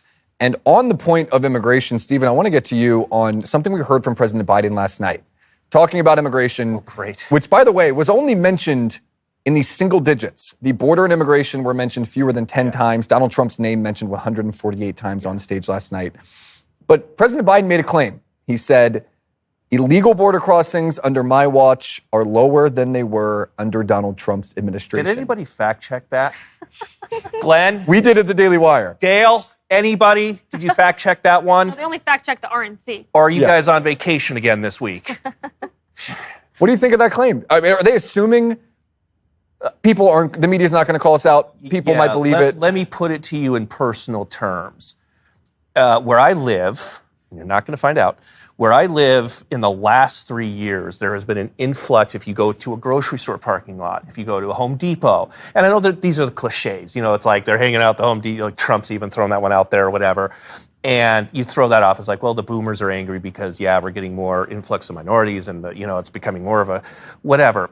But when people start to see crowds of homeless immigrants in grocery store parking lots or retail parking lots, or suddenly I can't go to a major street intersection without having 4 dudes with a squeegee come up to my windshield. I've been here, however long I've lived, and I've never experienced that and I lived in New York City for 12 years. I've never experienced that. And I'm like, this is something people notice. And so you can go out there, and this is sort of like the Obamacare letter. You can keep your doctor, and then everyone got a pink slip. You can't hide that. Yeah. And so Biden can go out and rant and rave about any crazy claim about immigrants to like the lamp all he wants. But that's something people see. Yeah. And it really is kind of Trump's bread and butter. And every time, and I'm not a huge immigration hawk. I'm generally kind of like, all right, if you're here, I'd like if you sign the guest book, but not, millions of these people are criminals. A lot of them are escaping, heart zones and stuff like that, but they come here and there's no opportunity. They come here and they're homeless on a street corner begging people for groceries. It's not like they're getting better opportunities here. And so people do see that, and even in blue cities. And we saw like this was all fun and games until 2 governors from Texas and Florida started flying them into cities where they can't become voters. And then it was like one of the most cultural things the GOP has ever done in 20 years on immigration. Yeah, one of the most interesting pieces of data I've seen on this point comes with the jobs report. Yeah. The Biden administration has been saying we've added a record number of jobs in my administration. Like historically downsized. If you look at the data from post and pre-COVID, all of the net job growth post-COVID has gone to foreign-born workers, whether that is legal immigrants or legal immigrants. It's foreign-born workers. The number of native-born Americans who have gained employment since COVID has gone down. Yeah. So all of the net job growth has been from people born in other countries. And when conservatives say, illegal immigration means that my job could be taken, the left has said, well, that is a white supremacist talking point. That's great replacement theory stuff. They're not coming here to take your jobs. They're coming here to enrich our culture and enrich our economy. They're newcomers. That is not what we're seeing in the data. Yeah. All of the job growth since President Biden took office has gone to foreign-born workers. And Caroline, you're in New York City. Mm-hmm. Prayers to you for that. What are you seeing on the ground with the migrant crisis? We know there are hotels that are full of these migrants. What are you seeing I was there? just going to say, to your point about New York City, I live in Manhattan, and all these other boroughs, these are all blue enclaves, deep, deep progressive territory. And I've been to a lot of protests at these migrant encampments, and let me tell you, there are some old school liberals in New York City, a lot of them. A lot of them are parents, grandparents, they've been natives for decades, and they are mad as hell, and they're not going to take it anymore. Like, to be quite frank, I remember reporting in the Upper West Side. There, I actually talked to Lady Gaga's father, who is a really great kind of immigration critic. And I mean, frankly, he just cares about old New York. Lady Gaga's dad's going to get canceled now. Oh, no, he's a very outspoken conservative. She has a movie coming out, that, right? I literally just tanked it. I went to this little town meeting in the Upper West Side, and this very involved group of kind of elderly liberal residents, including Lady Gaga's father, were there talking with police, and they were confronting cops saying, what are you going to do about the mopeds running up and down Broadway? What are you going to do about the public obscenity? What are you going to do about these illegal immigrants exposing themselves to my granny, to my children, following me home? I mean, it's not just economic fallout. Yeah. It's cultural degradation, and that is not racist to say. Because I'm telling you, there's these like really card-carrying Democrats in New York City that said, I don't recognize my community anymore. Yeah. I mean, what am I paying this for? What am I paying up the nose in this high-rise so that, I can be intimidated on the way back from Zabar's? I mean, it's ridiculous. Yeah. And there's a detention center like right next door to AOC's district. Yeah. And she hasn't found it. Yeah, she hasn't cried at the chain link fence. They had yet. to send drones up to get it covered. And so when they talk about Trump's detention centers and stuff like that, there are detention centers in a lot of places. Detention centers in Colorado, there's detention centers in Bronx and New York City. And those get ignored. And I think that's where people like me, that's where I get the mad twitch behind my eyeball with media. It's like either this is a problem or it's not. And it was a problem under Trump or it's not. And then suddenly Trump's out of there and this problem is just ignored. Yeah, like you said, no more crying photo ops. Yep. And ultimately, like we said to that video, it's the people that suffer for that. It's because you decide you're not going to bring attention to this anymore. And that's when even Democrats get frustrated because it's like, what are you doing about this? Where's the media coverage on this? Right. And then we find that what Biden and the Biden administration are actually doing on this is a Band-Aid that appears to be facilitating human trafficking, according to Luke's story. And so their case is that this is a humanitarian project, open borders, and it's all about kumbaya, and the world is everyone's. It's all they don't believe that there should be a border. That's they can't say yet, but that's the whole land acknowledgement. Yeah, but thankfully, though, we have a border czar who has been in charge of this situation. You can rest easy at night knowing she is defending our border. I want to get now back to Chicago. We've got live from the convention, Daily Wire reporter Cassie Akiva. Cassie, again, you've been in the middle of protests, thankfully staying safe. But right outside the DNC arena, it's very different than the unity vibe inside right now. Tell us what we've seen today from these protesters. We have seen so many protesters. I just ran here from a protest where it was quite interesting. There was a group of protesters outside the Israeli consulate in Chicago where they were trying to cause mayhem. I'd say for every one of them, there were 4 journalists and 3 police officers. So it was a relatively small protest, but it did get violent. They pushed back against the police. I saw at least 4 people get arrested. And what was really interesting was a pro-Israel group actually showed up, and they started singing patriotic American songs and songs about God. So it was dispersed. It's over now, but they're not done. They have many more protests planned this week. So, Cassie, what kind of demands are they making of Harris and the Harris campaign? So they're calling Kamala Killer Kamala and Genocide Joe. So these people are very much, trying to cause disruption. But it's not just them. There are people inside. I've actually been doing a keffiyeh count of how many keffiyehs I see inside the DNC. I'm somewhere in the 80s right now. There's probably more. I've been mainly at the protests. But we've seen some very interesting things while we're here. We've seen the hotties for Harris. We're seeing T-shirts being sold, which I thought were very interesting. Not sure I want to see who's wearing those. And then also there was a Planned Parenthood booth that had signs that said they were abortion girlies. I didn't know anyone would openly call themselves abortion girlies, but they're not just promoting abortion, they're celebrating abortion, which I found very interesting. But the protesters have also made their way inside. Today, they disrupted the Women's Caucus event during the DNC in the convention center and caused some disruption. So while they weren't protesting, they were disrupting. And then I was at a Jewish event, and protesters showed up and they started shouting. And this was not a Zionist event. This was just a Jewish event. So they're really active today. Cassie, I have to fact check. You said you've seen 80 people in keffiyehs.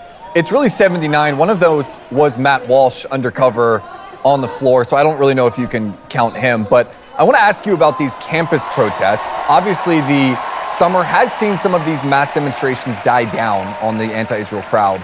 Colleges are filling up now. Do we expect to see the same sort of rioting and occupation and insurrection-style demonstrations that we saw in the spring? Are those going to restart in the fall? I think they're going to happen. I think the schools are better prepared now for them. Nobody saw it coming that they were going to have tents on campus. Nobody thought that was going to happen. That was very new in terms of campus protesting. So they're more prepared now. But it is an election year, so I do think it's going to happen, and we'll be covering it for sure. I always think of the old political adage, never stop your enemy when they are making a mistake or when they are fighting each other. I do wonder if people on the right might say, well, let them have all that campus discord. We'll leave it there. Cassie, Akiva, thank you so much for joining us. Please, please, please stay safe out there in Chicago. Absolutely. Thank you. All right, we'll hear more from Cassie all throughout the week. You can follow her and Spencer's reporting on Twitter and at Real Daily Wire. Get all of the latest footage from them. We're going to head now to the convention floor where Senator Tammy Duckworth is making an appearance. President Obama, Michelle Obama coming up in just a few minutes. We'll have them as well. They will shame and spy on women. And if you think that's far-fetched, just look up what happened in Alabama last year. So let me say to every would-be parent, I see you. I'm with you. And together, in November, we'll send a message to old Cadet Bone Spurs.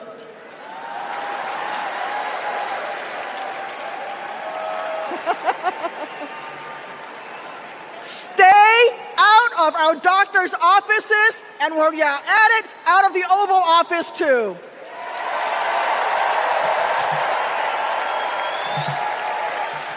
Look, my struggle with infertility was more painful than any wound I earned on the battlefield. So how dare a convicted felon like Donald Trump treat women seeking health care like they're the ones breaking the law? How dare J.D. Vance criticize childless women on cable news, then vote against legislation that would have actually helped Americans to start families? How dare the GOP endanger the dreams of countless veterans whose combat wounds prevent them from having kids without IVF, punishing our heroes for their willingness to serve? It's simple. Every American deserves the right to be called mommy or daddy without being treated like a criminal. Kamala Harris believes that. So let's make some history and elect her in November. God bless America.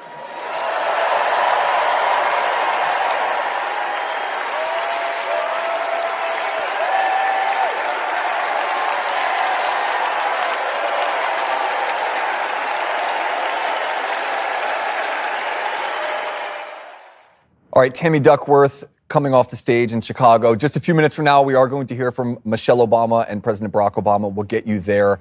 But first, I want to talk about something that happened this week. The upcoming ABC debate, September 10th, the only one, by the way, that Kamala Harris has agreed to. Donald Trump has agreed to 3. That debate will be moderated by David Muir and Lindsay Davis from ABC. Now, Trump has been saying, I'm not going to get a fair shakedown. These debate moderators are biased. And we got to see a little bit of that bias play out when ABC future moderator of the debate, Lindsay Davis, talked to Gretchen Whitmer about a Trump event today in Howell, Michigan. Listen to how Lindsay Davis framed that. As you know, former President Donald Trump is expected to go campaign in Howell, Michigan tomorrow. Many people are aware that a month ago in Howell, KKK protesters marched in the streets with the white robes on and suggested that they support Donald Trump. I'm curious if you make anything about that connection and him going in particular to Howell tomorrow. You know, Joe Biden made a visit to Berlin, Germany, and I don't know if he knows this, but back in the 1930s and 40s, there were some terrible people in Berlin.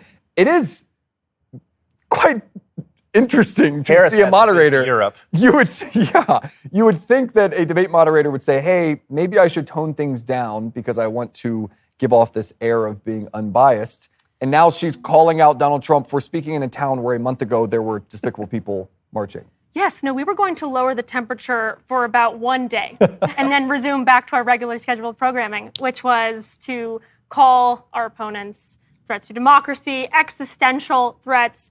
And I think it's very interesting how this debate will play out because it's been Trump versus the media this entire time, especially in the last couple weeks since Kamala was installed. It really hasn't been against Kamala, because Kamala, as we said, is a plant. She essentially is.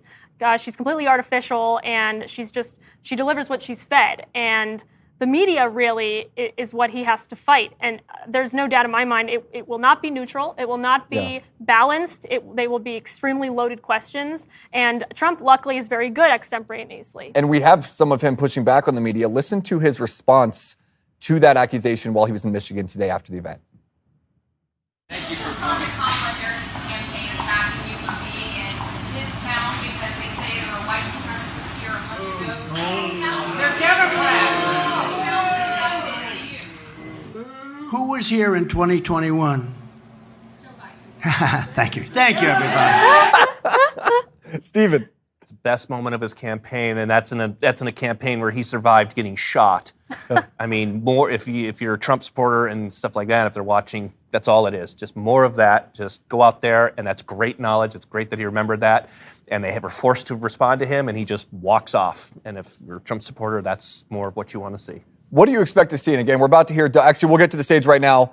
Doug Emhoff, the husband of Kamala Harris, getting ready to take the stage. Let's head there now and hear his introduction and hear what he has to say. Doug Emhoff.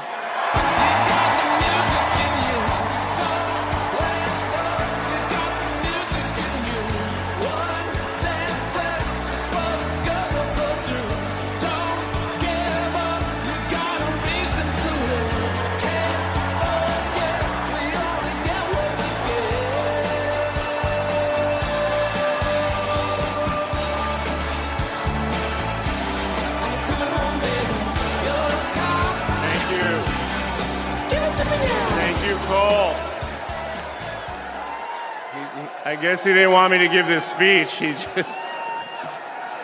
Thank you. Thank you so much. Hello. Thank you. Hello to my big, beautiful, blended family up there. I love you so much. Aren't you proud of Cole? Wow. And a special shout out to my mother. I see you. My mother is the only person in the whole world who thinks Kamala is the lucky one for marrying me. And to Kamala, who, well, we just saw where she is. She's out on the trail listening to and talking with voters. Honey, I can't wait for you to come back to Chicago because we're having a great time here.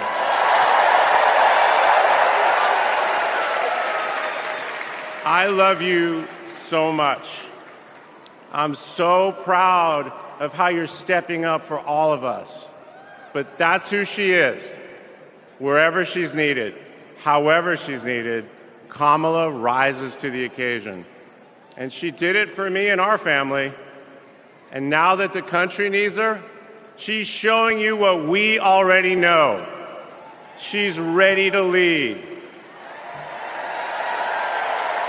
She brings both joy and toughness to this task, and she will be a great president we will all be proud of. Now, I'm the son of two Brooklynites, Mike and Barb. They've been together almost 70 years. My dad worked in the shoe business in Manhattan, and he moved our family out to New Jersey. Where's New Jersey? I see you out there when I was a little kid. And in a lot of ways, I had a typical Jersey suburban childhood. I biked around the neighborhood. I took the bus to Hebrew school. And I rode to Little League practice in the way back of my coach's wood-paneled station wagon. And if we did well, we got to have a Slurpee after. In my neighborhood, everyone left their garage door open. Wherever you ended up at dinner time, that's the family that fed you. Everyone took care of everyone else. And the guys I grew up with are still my best friends. The group chat is active every day, and it's probably blowing up right now, guys. When my dad had to get a new job, we moved across the country to LA. Money was tight. Hey, California.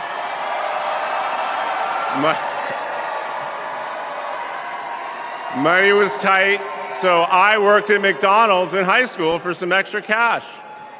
Not only was I Employee of the Month, but I still have the framed picture, which you just saw, and there was a ring, golden arches and all. And then I waited tables, parked cars. I was working full-time so I could afford to go to college part-time. And thanks to partial scholarships, student loans, and a little help from my dad, I got myself through law school. And I got my first job as a lawyer, which is also where I met the guys in my fantasy football league. And a lot has changed in our lives since the early 90s, but my team name is still Nirvana. Yes, after the band. I worked hard, and I love being a lawyer. And by the way, I still get to be part of the profession by teaching students at Georgetown Law School. I got married, became a dad to Cole and Ella. Unfortunately, I went through a divorce, but eventually started worrying about how I would make it all work. And that's when something unexpected happened. In 2013, I walked into a contentious client meeting. We worked through the issue, and by the end of the meeting, the now happy client offered to set me up on a blind date, which is how I ended up with Kamala Harris's phone number. Now, for generations, people have debated when to call the person you're being set up with. And never in history has anyone suggested 8:30 a.m. And yet, that's when I dialed. I got Kamala's voicemail, and I just started rambling. Hey, it's Doug. I'm on my way to an early meeting. Again, it's Doug. I remember I was trying to grab the words out of the air and just put them back in my mouth.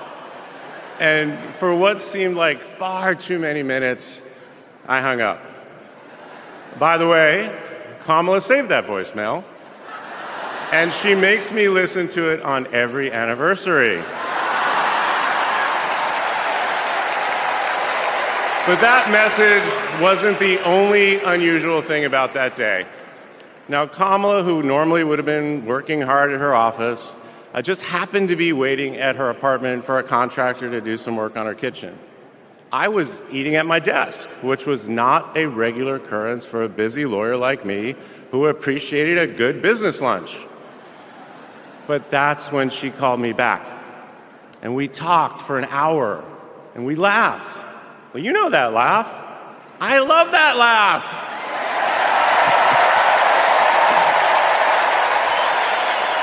And maybe that counted as our first date. Or maybe it was that Saturday night when I picked her up and told her, buckle up, I'm a really bad driver. Because you can't hide anything from Kamala Harris, so you might as well own it. And as I got to know her better and just fell in love fast, I learned what drives Kamala. And it's what you've seen over these past 4 years, and especially these past 4 weeks. She finds joy in pursuing justice. She stands up to bullies just like my parents taught me to. And she likes to see people do well, but hates when they're treated unfairly. She believes this work requires a basic curiosity in just how people are doing. Her empathy is her strength. Over the past decade, Kamala has connected me more deeply to my faith, even though it's not the same as hers. She comes to synagogue with me for high holiday services, and I go to church with her for Easter. I get to enjoy her mom's chili relleno recipe every Christmas, and she makes a mean brisket for Passover. It brings me right back to my grandmother's apartment in Brooklyn, you know, the one with the plastic-covered couches. But Kamala has fought against anti-Semitism and all forms of hate her whole career. She's the one who encouraged me as second gentleman to take up that fight, which is so personal to me. And those of you who belong to blended families know that they can be a little complicated. But as soon as our kids started calling her Mamala, I knew we'd be okay. Ella calls us a three-headed parenting machine. Kamala and Kirsten, thank you both. Thank you both for always putting your family and the kids first. Now, Cole and Ella's friends knew that when they'd come over for Sunday dinner with Mamala, it was going to be real talk. In between taking cooking instructions, they'd have to answer questions about what problem they wanted to solve in the world. They learned that you've always got to be prepared because Kamala is going to prosecute the case. And in the same breath that Cole and Greenlee told us that they were engaged, they asked Kamala to officiate their wedding. And in the same way that she always steps up when it matters, Kamala put so much time into those remarks, and she bound them in a book that matched her dark red dress, and then turned that into a gift for the happy couple. A few days ago, during this incredible time we're going through, there was a brief window when Kamala was back at home. And I saw her sitting on her favorite chair, and in the middle of a wild month, I just hoped that she was having a quiet moment to herself. But then I realized she was on the phone. And of course, my mind went to all the potential crises that the vice president could be dealing with. Was it domestic? Was it foreign? Was it campaign? I could see she was focused, and all I knew was that it must be something important. And it turns out it was. Ella had called her. That's Kamala. That's Kamala. Those kids are her priorities, and that scene was a perfect map of her heart. She's always been there for our children, and I know she'll always be there for yours too. Kamala is a joyful warrior. It's doing for her country what she has always done for the people that she loves. Her passion will benefit all of us when she's our president. And here's the thing about joyful warriors. They're still warriors. And Kamala is as tough as it comes. Just ask the criminals, the global gangsters, and the witnesses before the Senate Judiciary Committee. She never runs from a fight. And she knows the best way to deal with a coward is to take him head on. Because we all know cowards are weak, and Kamala Harris can smell weakness. She doesn't tolerate any BS. You've all seen that look, and you know that look I'm talking about. That look is not just a meme. It reflects her true belief in honest and direct leadership. And it's also why she will not be distracted by nonsense. Kamala knows that in order to win, we cannot lose focus. America, in this election, you have to decide who to trust with your family's future. I trusted Kamala with our family's future. It was the best decision I ever made. This Thursday will be our 10th wedding anniversary, which I know it means I'm about to hear that embarrassing voicemail again. However, that's not all I'll be hearing. That same night, I'll be hearing my wife, Kamala Harris, accept your nomination for President of the United States. And with your help, she will lead with joy and toughness, with that laugh and that look. with compassion and conviction. She'll lead from the belief that wherever we come from, whatever we look like, we're strongest when we fight for what we believe in, not just against what we fear. Kamala Harris was exactly the right person for me at an important moment in my life. And at this moment in our nation's history, she is exactly the right president. Thank you so much.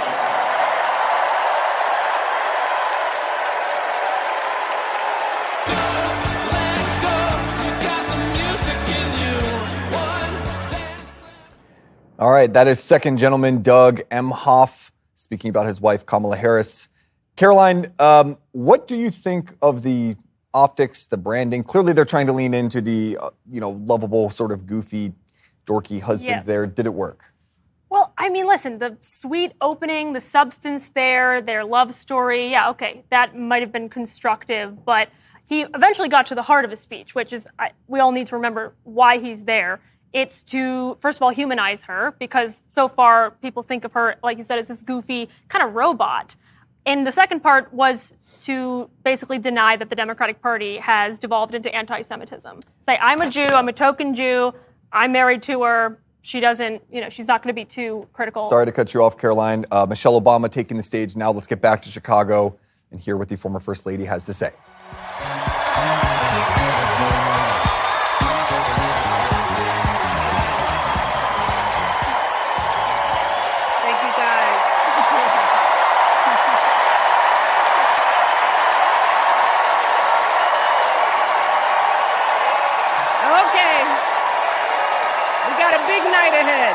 Thank you all so much.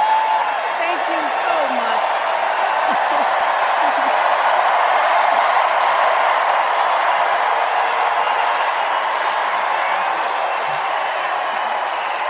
Okay. Hey. Hello, Chicago. Yeah. All right.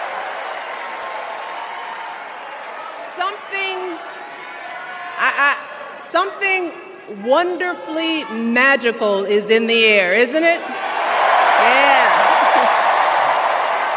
We're feeling it here in this arena, but it's spreading all across this country we love.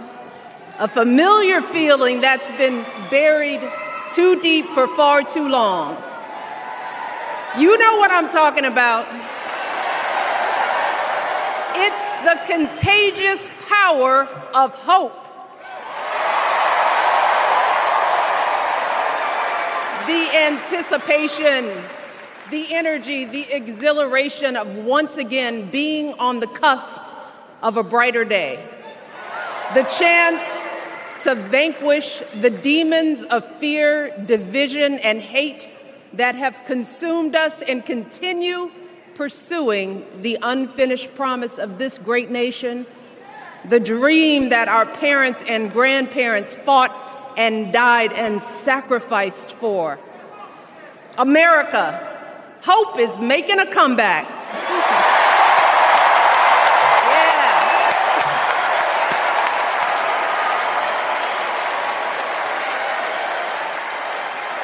But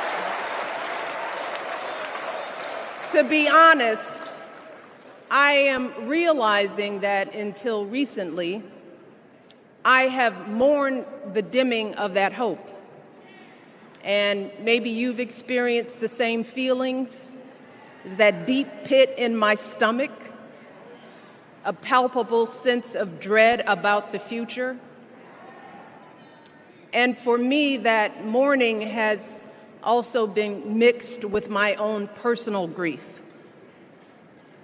The last time I was here in my hometown was to memorialize my mother, the woman who showed me the meaning of hard work and humility and decency, the woman who set my moral compass high and showed me the power of my own voice. Folks,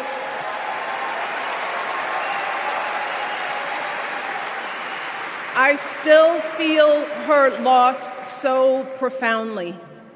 I wasn't even sure if I'd be steady enough to stand before you tonight, But my heart compelled me to be here because of the sense of duty that I feel to honor her memory and to remind us all not to squander the sacrifices our elders made to give us a better future. You see, my mom, in her steady, quiet way, lived out that striving sense of hope every single day of her life. She believed that all children, all people have value, that anyone can succeed if given the opportunity. She and my father didn't aspire to be wealthy. In fact, they were suspicious of folks who took more than they needed. They understood that it wasn't enough for their kids to thrive if everyone else around us was drowning. So my mother volunteered at the local school. She always looked out for the other kids on the block. She was glad to do the thankless, unglamorous work that for generations has strengthened the fabric of this nation. The belief that if you do unto others, if you love thy neighbor, if you work and scrape and sacrifice, it will pay off. If not for you, then maybe for your children or your grandchildren. You see, those values have been passed on through family farms and factory towns, through tree-lined streets and crowded tenements, through prayer groups and National Guard units and social studies classrooms. Those were the values my mother poured into me until her very last breath. Kamala Harris and I built our lives on those same foundational values. Even though our mothers grew up an ocean apart, they shared the same belief in the promise of this country. That's why her mother moved here from India at 19. It's why she taught Kamala about justice, about the obligation to lift others up, about our responsibility to give more than we take. She'd often tell her daughter, "Don't sit around and complain about things, do something." So, with that voice in her head, Kamala went out and she worked hard in school, graduating from an HBCU, earning her law degree at a state school.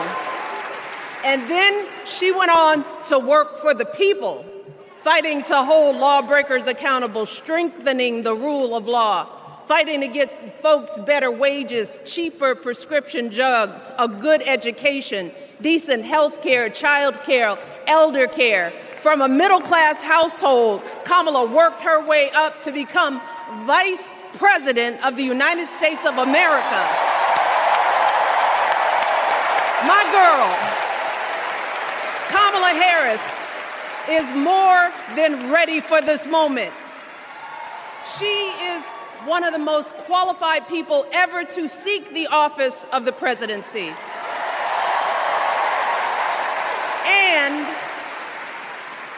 she is one of the most dignified. A tribute to her mother, to my mother, and to your mother too. The embodiment of the stories we tell ourselves about this country. Her story is your story. It's my story. It's the story of the vast majority of Americans trying to build a better life.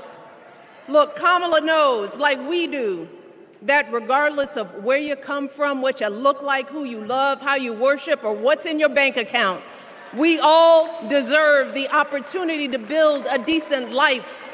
All of our contributions deserve to be accepted and valued. Because no one has a monopoly on what it means to be an American. No one.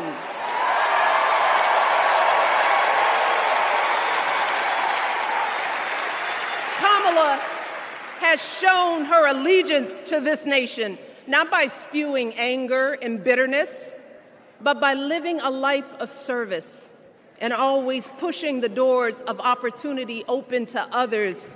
She understands that most of us will never be afforded the grace of failing forward. We will never benefit from the affirmative action of generational wealth.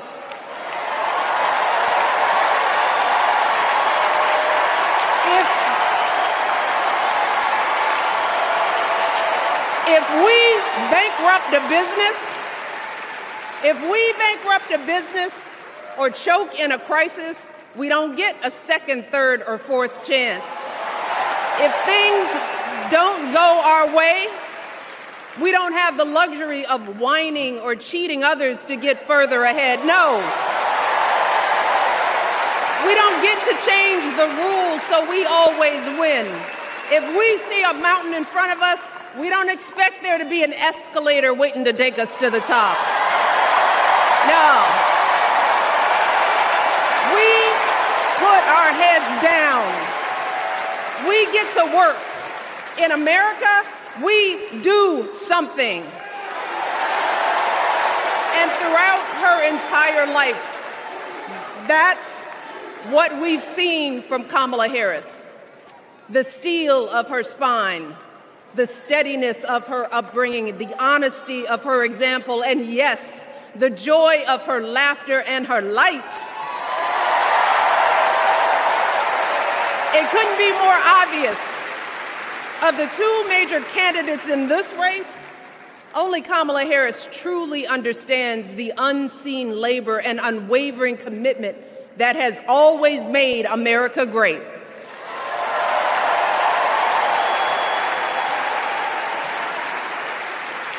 Now, unfortunately, we know what comes next. We know folks are going to do everything they can to distort her truth. My husband and I sadly know a little something about this. For years, Donald Trump did everything in his power to try to make people fear us. See, his limited, narrow view of the world made him feel threatened by the existence of two hard-working, highly educated, successful people who happen to be black.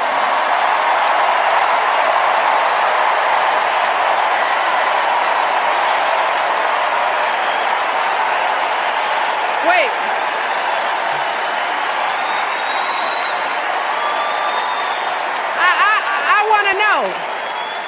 I want to know. Who's going to tell him that the job he's currently seeking might just be one of those black jobs?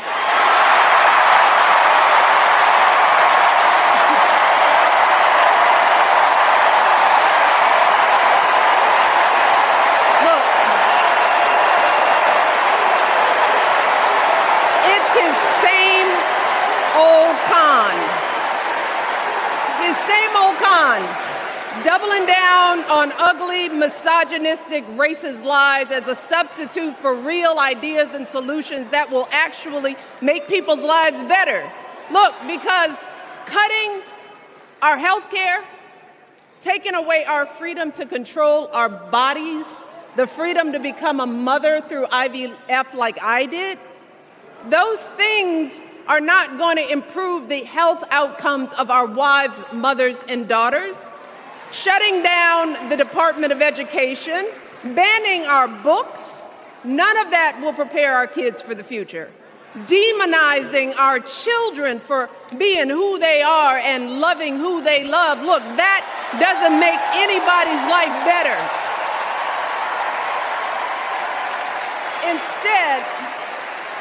Instead, it only makes us small.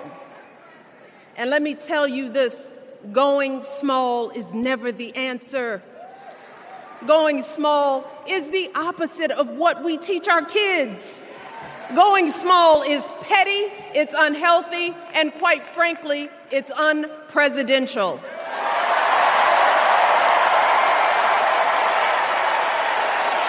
So, why would any of us accept this from anyone seeking our highest office? Why would we normalize that type of backward leadership? Doing so only demeans and cheapens our politics.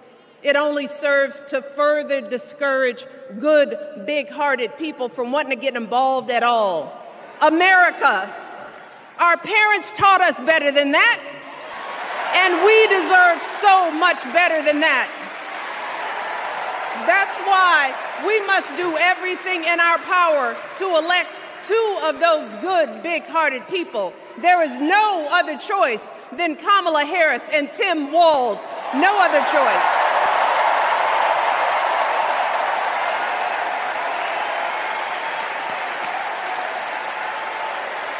But as we embrace this renewed sense of hope, let us not forget the despair we have felt. Let us not forget what we are up against. Yes, Kamala and Tim are doing great now. We're loving it. They're packing arenas across the country. Folks are energized. We are feeling good. But remember, there are still so many people who are desperate for a different outcome, who are ready to question and criticize every move Kamala makes, who are eager to spread those lies, who don't want to vote for a woman, who will continue to prioritize building their wealth over ensuring that everyone has enough. So no matter how good we feel tonight or tomorrow or the next day, this is going to be an uphill battle. So folks, we cannot be our own worst enemies. No.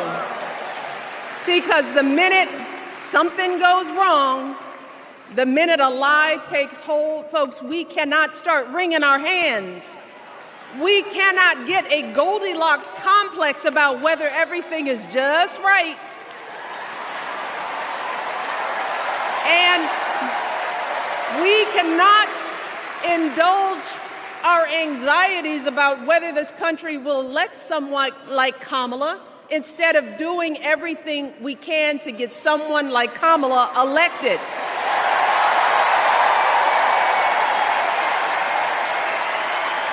Kamala and Tim, they have lived amazing lives. And I am confident that they will lead with compassion, inclusion, and grace. But they are still only human. They are not perfect. And like all of us, they will make mistakes.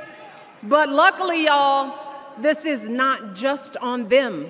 No, this is up to us, all of us, to be the solution that we seek. It's up to all of us to be the anecdote to the darkness and division. Look, I don't care how you identify politically, whether you're Democrat, Republican, Independent, or none of the above. This is our time to stand up for what we know in our hearts is right.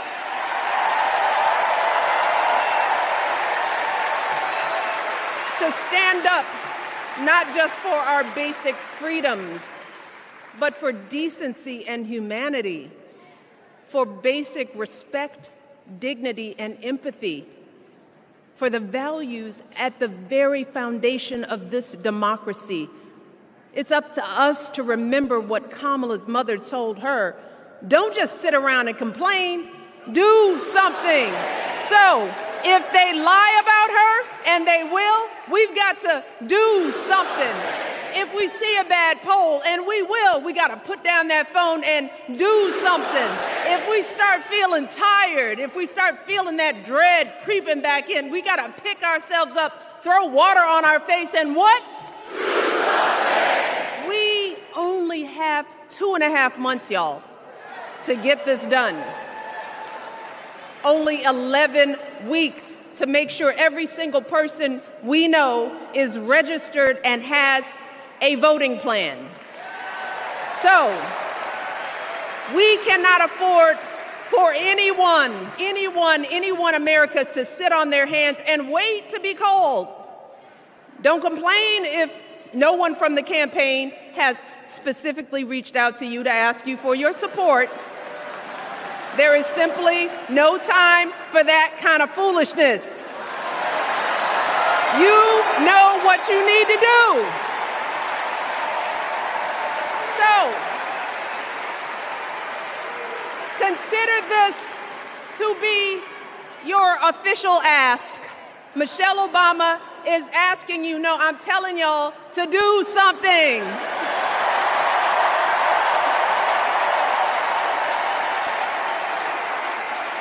Because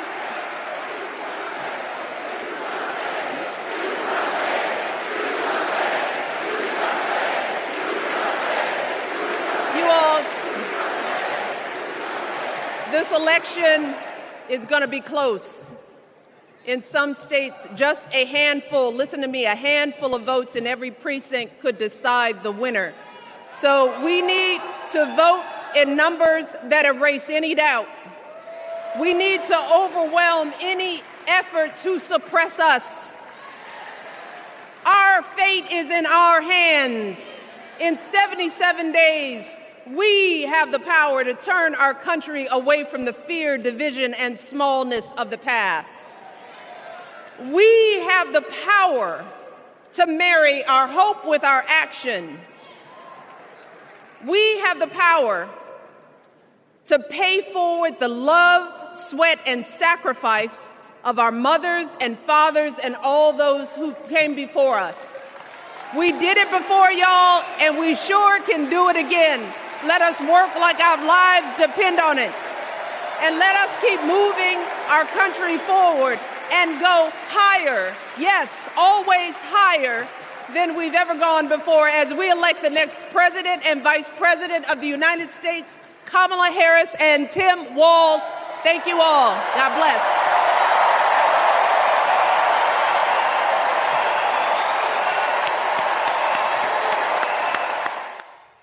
All right, Michelle Obama urging everyone to do something. Do something, guys. Caroline, was it a success? What do we think?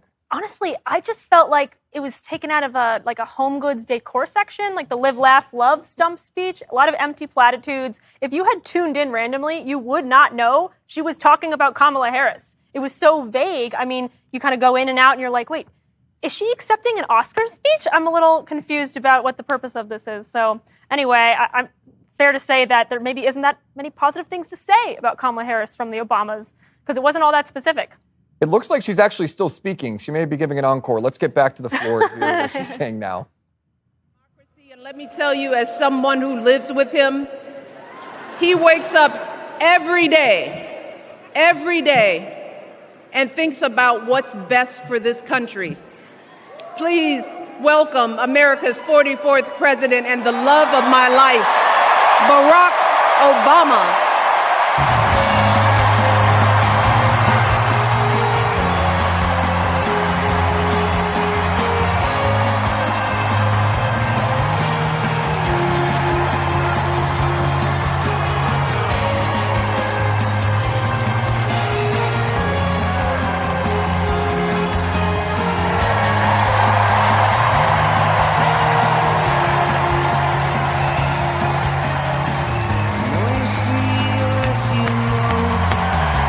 Hello, Chicago!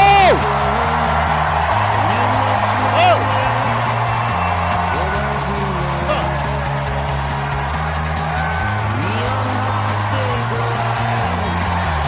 Thank you.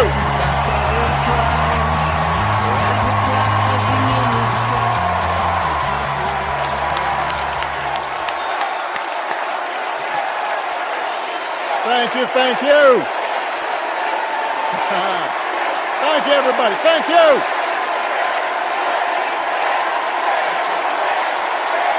Thank you. Thank you. Thank you. All right. That's enough. Thank you. Chicago! It's good to be home. It is good to be home, and I don't know about you, but I'm feeling fired up.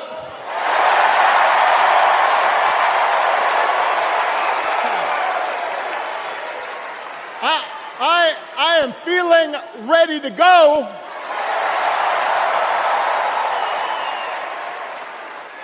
Even if I am the only person stupid enough to speak after Michelle Obama.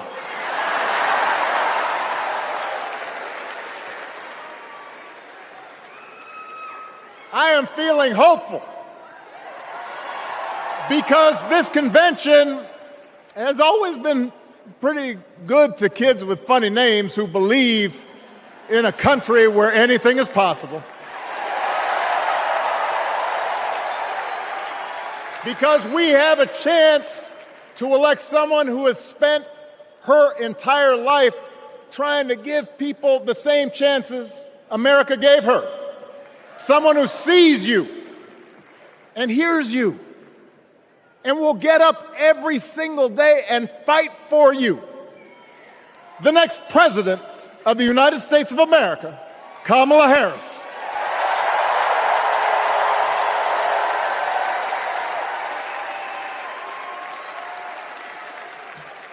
It's been 16 years since I had the honor of accepting this party's nomination for president. And I know that's hard to believe because I have not aged a bit. But it's true. And looking back, I can say without question that my first big decision as your nominee turned out to be one of my best. And that was asking Joe Biden to serve by my side as vice president.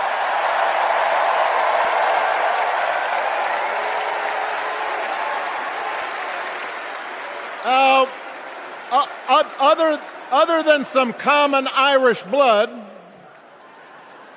Joe and I come from different backgrounds. But we became brothers. And as we worked together for 8, sometimes pretty tough years, what I came to admire most about Joe wasn't just his smarts, his experience. It was his empathy and his decency and his hard-earned resilience, his unshakable belief that everyone in this country deserves a fair shot.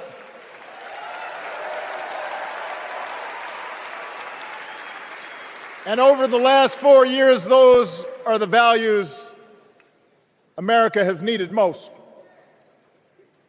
At a time when millions of our fellow citizens were sick and dying, we needed a leader with the character to put politics aside and do what was right. At a time when our economy was reeling, we needed a leader with the determination to drive what would become the world's strongest recovery. 15 million jobs, higher wages, lower health care costs. At a time when the other party had turned into a cult of personality, we needed a leader who was steady and brought people together and was selfless enough to do the rarest thing there is in politics, putting his own ambition aside for the sake of the country.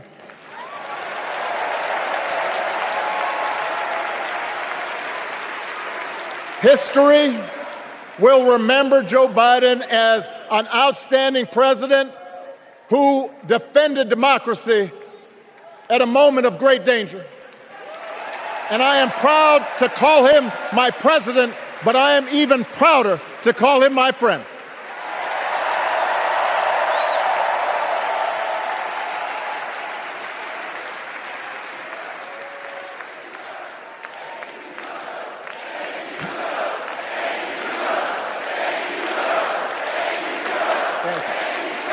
Now,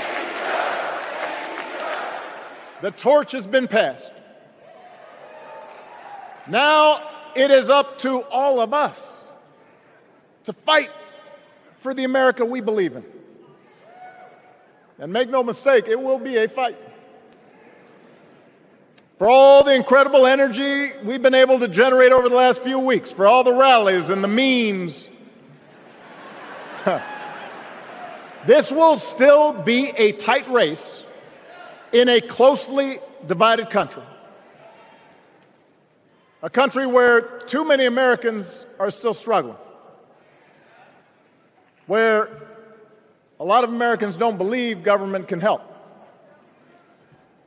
And as we gather here tonight, the people who will decide this election are asking a very simple question. Who will fight for me?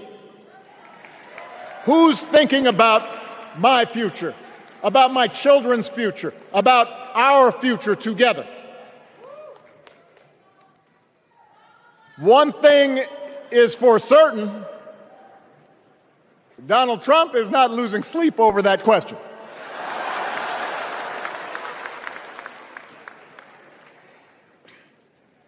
Here's a 78-year-old billionaire who has not stopped whining about his problems since he rode down his golden escalator 9 years ago. It has been a constant stream of gripes and grievances that's actually been getting worse now that he's afraid of losing to Kamala. There's the childish nicknames, the crazy conspiracy theories, this weird obsession with crowd sizes.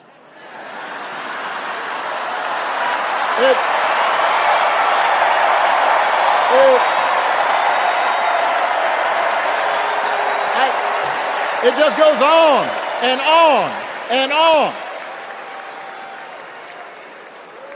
The other day I heard someone compare Trump to the neighbor who keeps running his leaf blower outside your window every minute of every day.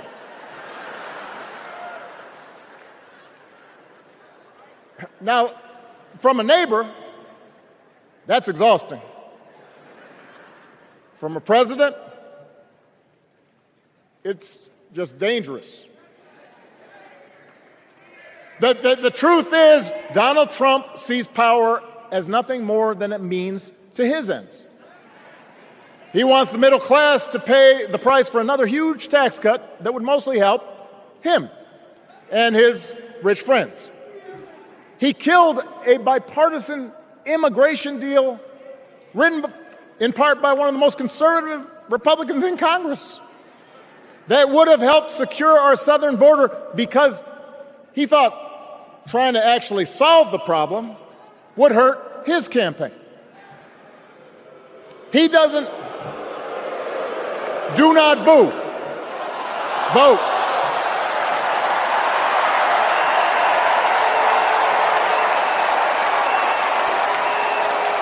He doesn't seem to care if more women lose their reproductive freedom since it won't affect his life. And most of all, Donald Trump wants us to think that this country is hopelessly divided between us and them, between the real Americans, who of course support him, and the outsiders who don't. And he wants you to think that you'll be richer and safer if you will just give him the power to put those other people back in their place. It is one of the oldest tricks in politics from a guy whose act has, let's face it, gotten pretty stale. We do not need 4 more years of bluster and bumbling and chaos. We have seen that movie before, and we all know that the sequel is usually worse.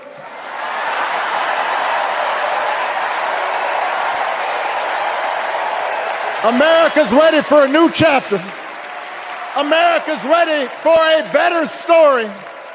We are ready for a President Kamala Harris.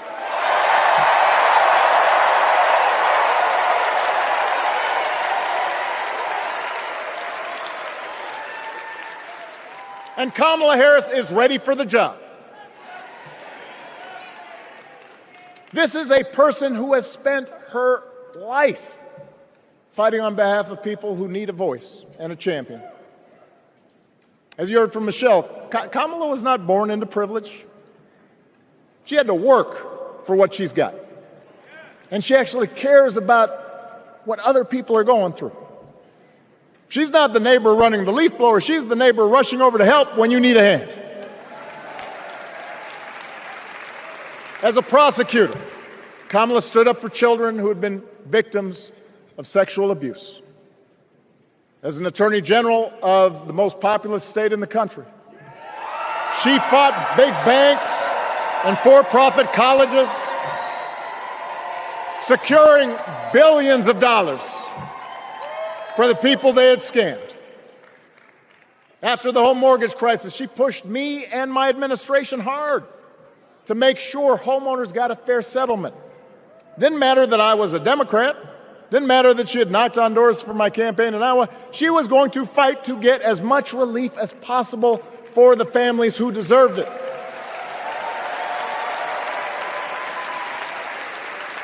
As vice president, she helped take on the drug companies to cap the cost of insulin, lower the cost of health care, give families with kids a tax cut. And she is running for president with real plans to lower costs even more and protect Medicare and Medicaid and sign a law to guarantee every woman's right to make her own health care decisions.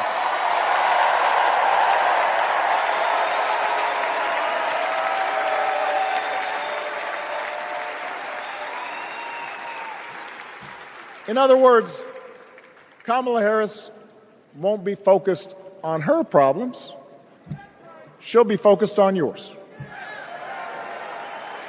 As president, she won't just cater to her own supporters and punish those who refuse to kiss the ring or bend the knee. She'll work on behalf of every American. That's who Kamala is. And in the White House, she will have an outstanding partner in Governor Tim Walz.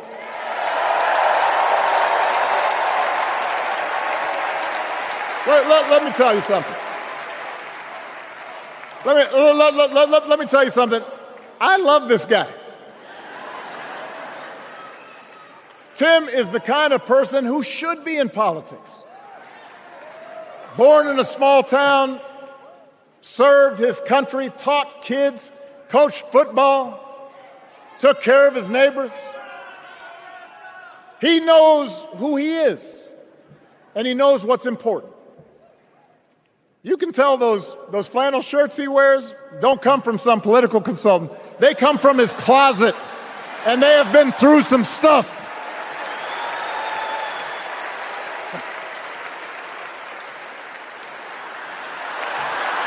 They have been through some stuff.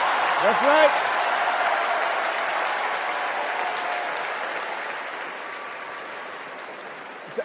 Together, Kamala and Tim have kept faith with America's central story. A story that says we are all created equal. All of us endowed with certain inalienable rights, that everyone deserves a chance, that even when we don't agree with each other, we can find a way to live with each other. That's Kamala's vision. That's Tim's vision. That's the Democratic Party's vision.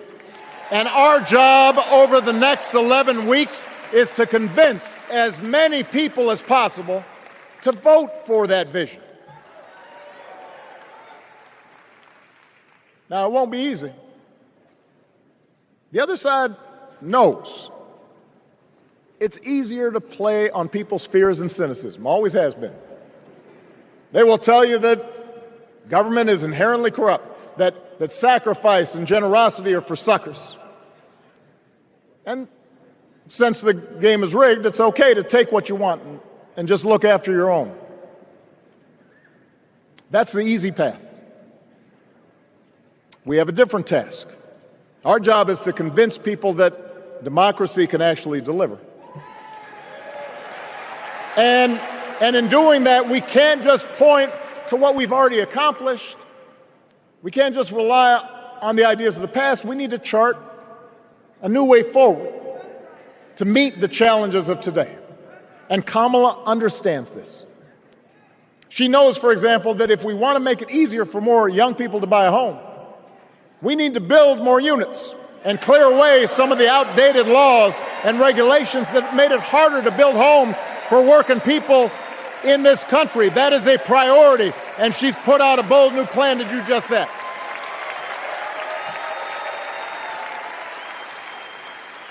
On health care, we should all be proud of the enormous progress that we've made through the Affordable Care Act,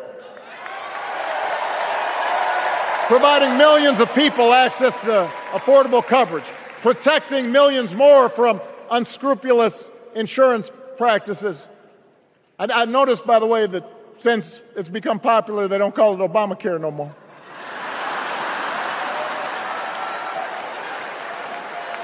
But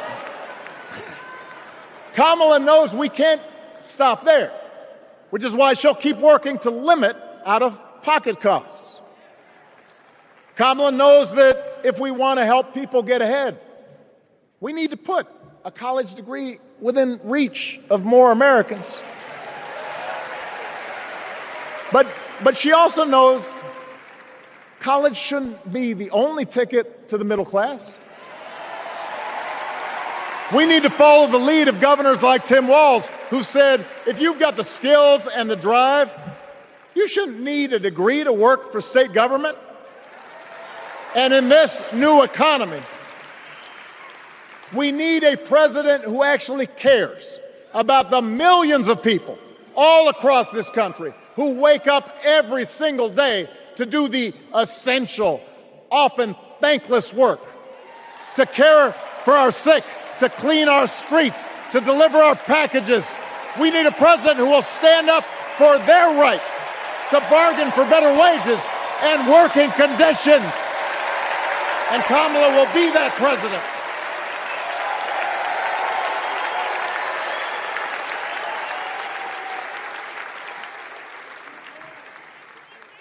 Yes, she can.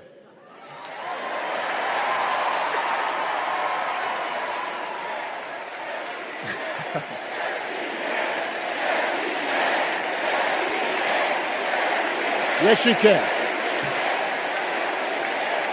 A Harris-Walz administration can help us move past some of the tired old debates that keep stifling progress.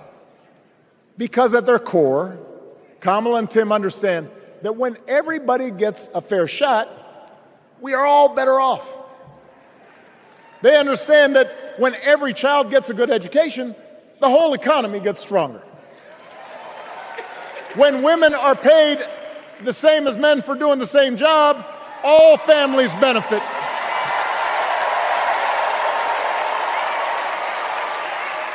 They understand that we can secure our borders without tearing kids away from their parents, just like we can keep our streets safe while also building trust between law enforcement and the communities they serve and eliminating bias.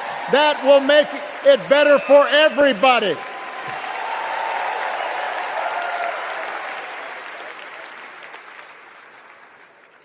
Donald Trump and his well-heeled donors, they don't see the world that way. For them, one group's gains is necessarily another group's loss. For them, freedom means that the powerful can do pretty much what they please, whether it's fire workers trying to organize a union or put poison in our rivers or avoid paying taxes like everybody else has to do. Well, we have a broader idea of freedom. We believe in the freedom to provide for your family if you're willing to work hard. The freedom to breathe clean air and drink clean water and send your kids to school without worrying if they'll come home. We believe that true freedom gives each of us the right to make decisions about our own life, how we worship, what our family looks like, how many kids we have, who we marry. And we believe that freedom requires us to recognize that other people have the freedom to make choices that are different than ours. That's okay.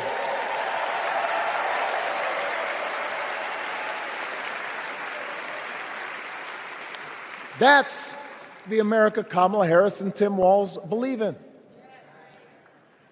An America where we, the people, includes everyone. Because that's the only way this American experiment works.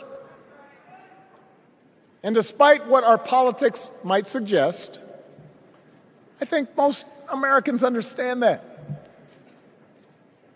Democracy isn't just a bunch of abstract principles and dusty laws in some book somewhere. It's the values we live by. It's the way we treat each other, including those who don't look like us, or pray like us, or see the world exactly like we do.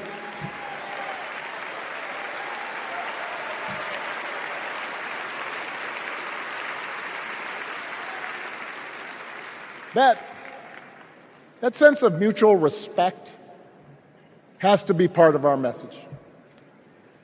Our politics have become so polarized these days that all of us across the political spectrum seem so quick to assume the worst in others, unless they agree with us on every single issue. We start thinking that the only way to win is to scold and shame and out-yell the other side. And after a while, regular folks just tune out, or they don't bother to vote.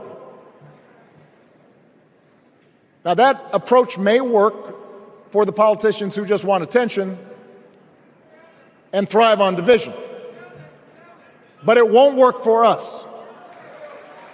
To make progress on the things we care about, the things that really affect people's lives, we need to remember that we've all got our blind spots and contradictions and prejudices, and that if we want to win over those who aren't yet ready to support our candidates, we need to listen to their concerns and maybe learn something in the process.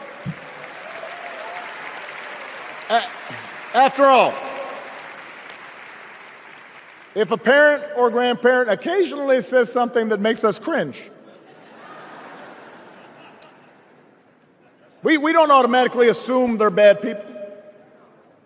We recognize that the world is moving fast, that they need time and maybe a little encouragement to catch up. Our fellow citizens deserve the same grace we hope they'll extend to us.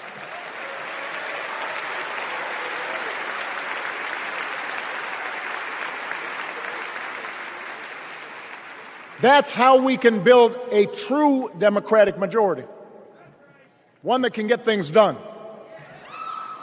And by the way, that does not just matter to the people in this country. The rest of the world is watching to see if we can actually pull this off.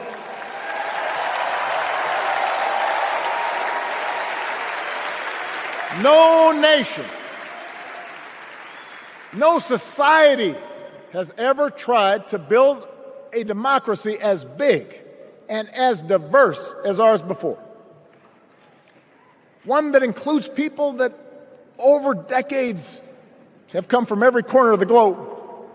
One where our allegiances and our community are defined not by race or blood, but by a common creed.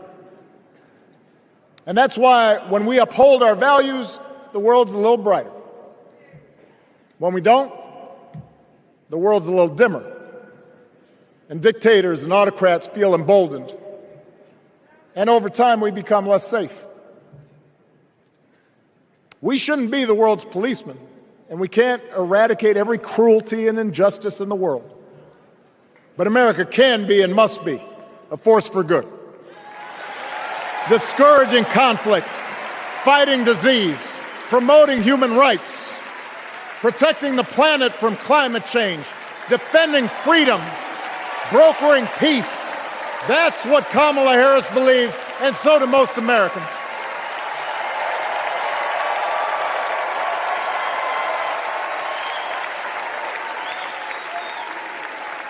Now,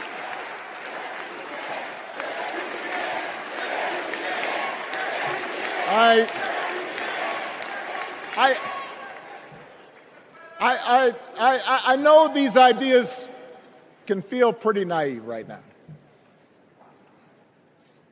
We live in a time of such confusion and rancor, with a culture that puts a premium on things that don't last. Money, fame, status, likes. We chase the approval of strangers on our phones. We build all manner of walls and fences around ourselves, and then we wonder why we feel so alone. We don't trust each other as much because we don't take the time to know each other. And in that space between us, politicians and algorithms teach us to caricature each other and troll each other and fear each other. But here's the good news, Chicago. All across America, in big cities and small towns, away from all the noise, the ties that bind us together are still there. We still coach Little League and look out for our elderly neighbors. We still feed the hungry in churches and mosques and synagogues and temples. We share the same pride when our Olympic athletes compete for the gold. Because the vast majority of us do not want to live in a country that's bitter and divided. We want something better. We want to be better. And the joy and the excitement that we're seeing around this campaign tells us we're not alone. You know, I've spent a lot of time thinking about these past few months because, as Michelle mentioned, this summer we lost her mom, Ms. Marion Robinson. And I don't know that anybody has ever loved their mother-in-law any more than I love mine. Mostly it's because she was funny and wise and the least pretentious person I knew. That, and she always defended me with Michelle when I messed up. I'd hide behind her.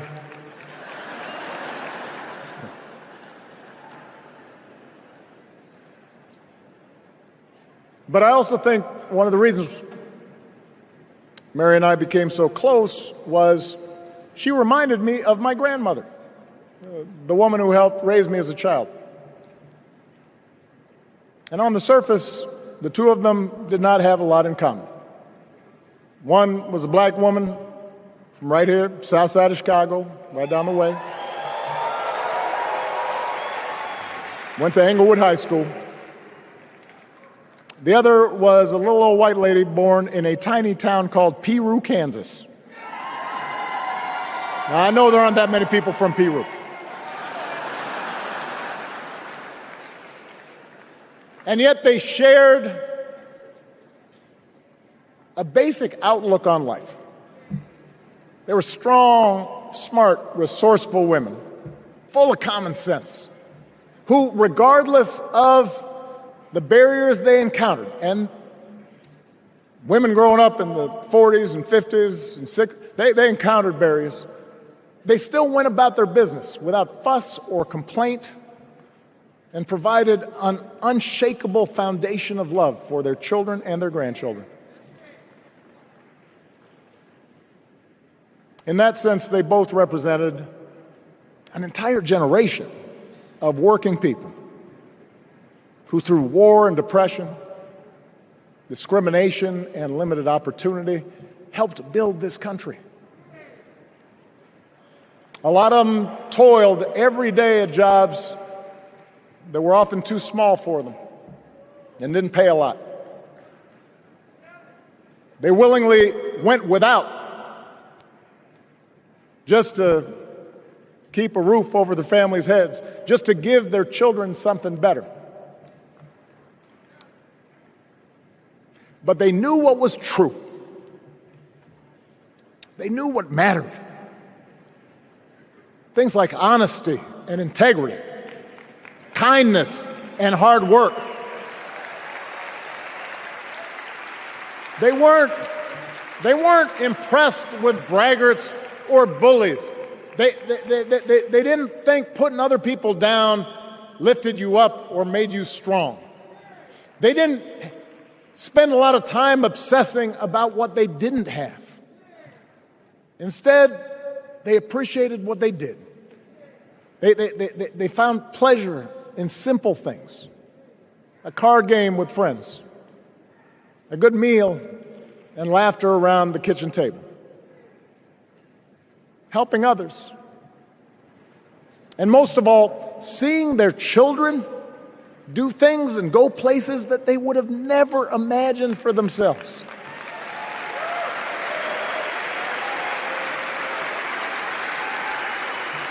Whether you are a Democrat or a Republican or somewhere in between, we have all had people like that in our lives.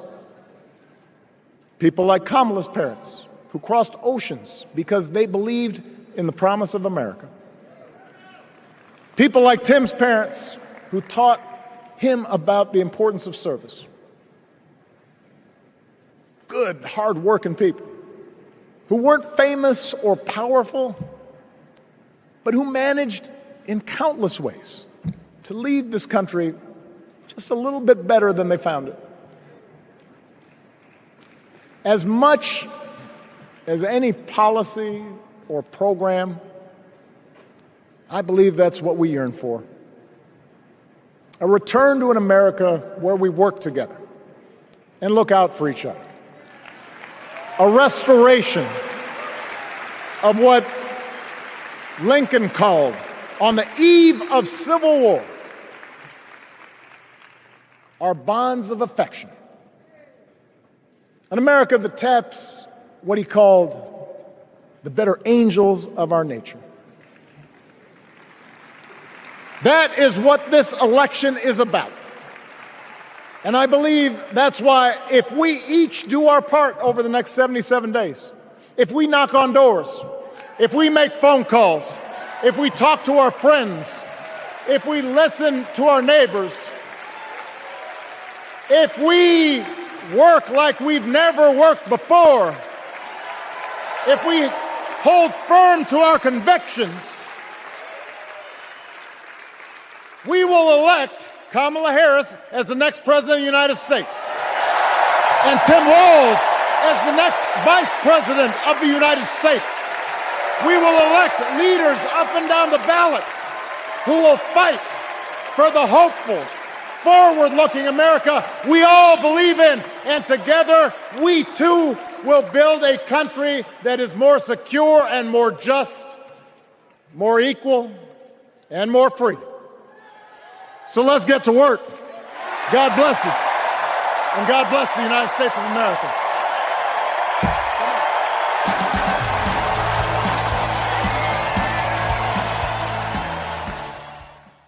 All right, former President Barack Obama wrapping up in Chicago.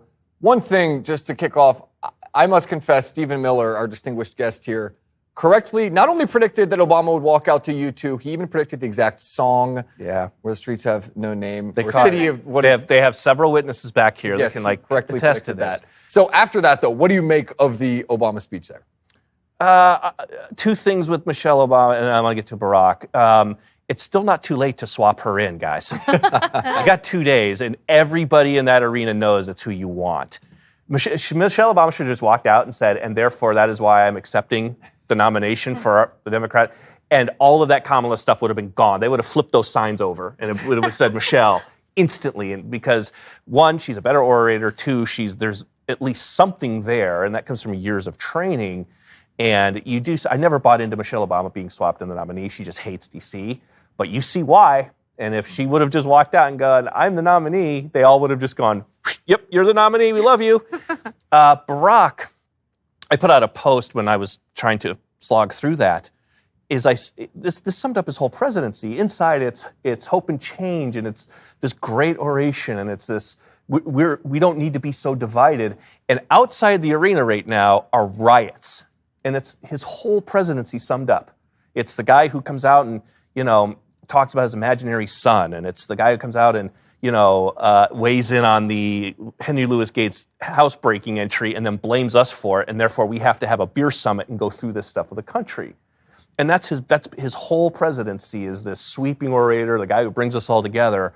And then there are race riots every month for the last 4 years of his presidency. And this is exactly what's happening right now in Chicago. I'm sitting here while we're going through this, I'm like, oh, there's riots, oh, there's cops, there's whatever.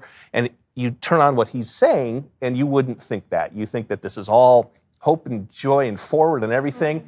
And the second you walk outside that arena, everything's on fire. And that's Barack Obama's presidency summed up. One of the parts that was so I'll say fascinating, among many other things I could say, is when Obama was saying there are some people in your life who will say things that might make you cringe. And he said, you might have a parent or grandparent at the dinner table who says something that is off and it makes you cringe.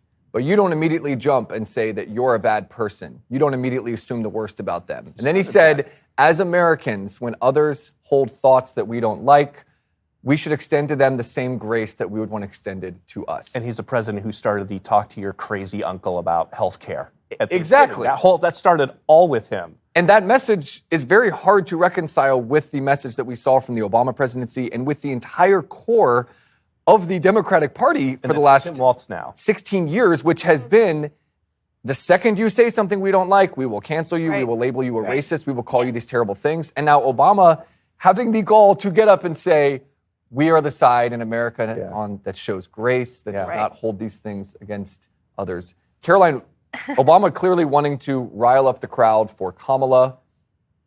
Did he do that?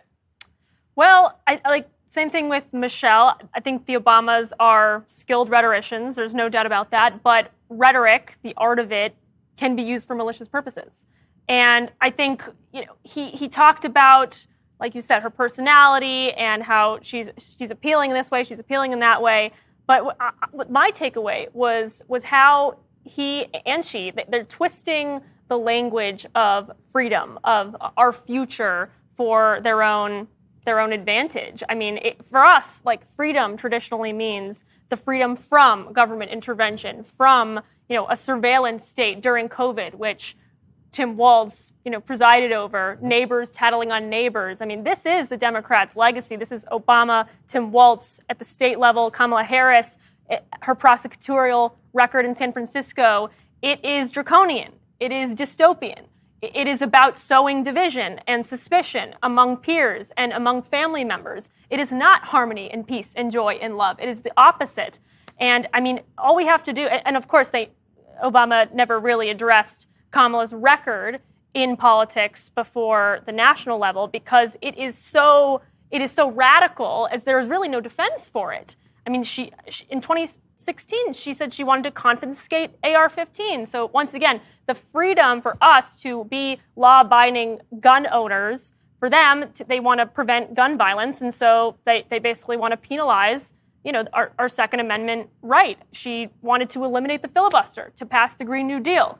That, again, is a authoritarian reimagining of the economy that would be imposed on, it would ruin domestic industry. So, they're very clever with the way that they, contort language to suit their purposes. But there's nothing particularly optimistic to me about anything that they said. Right.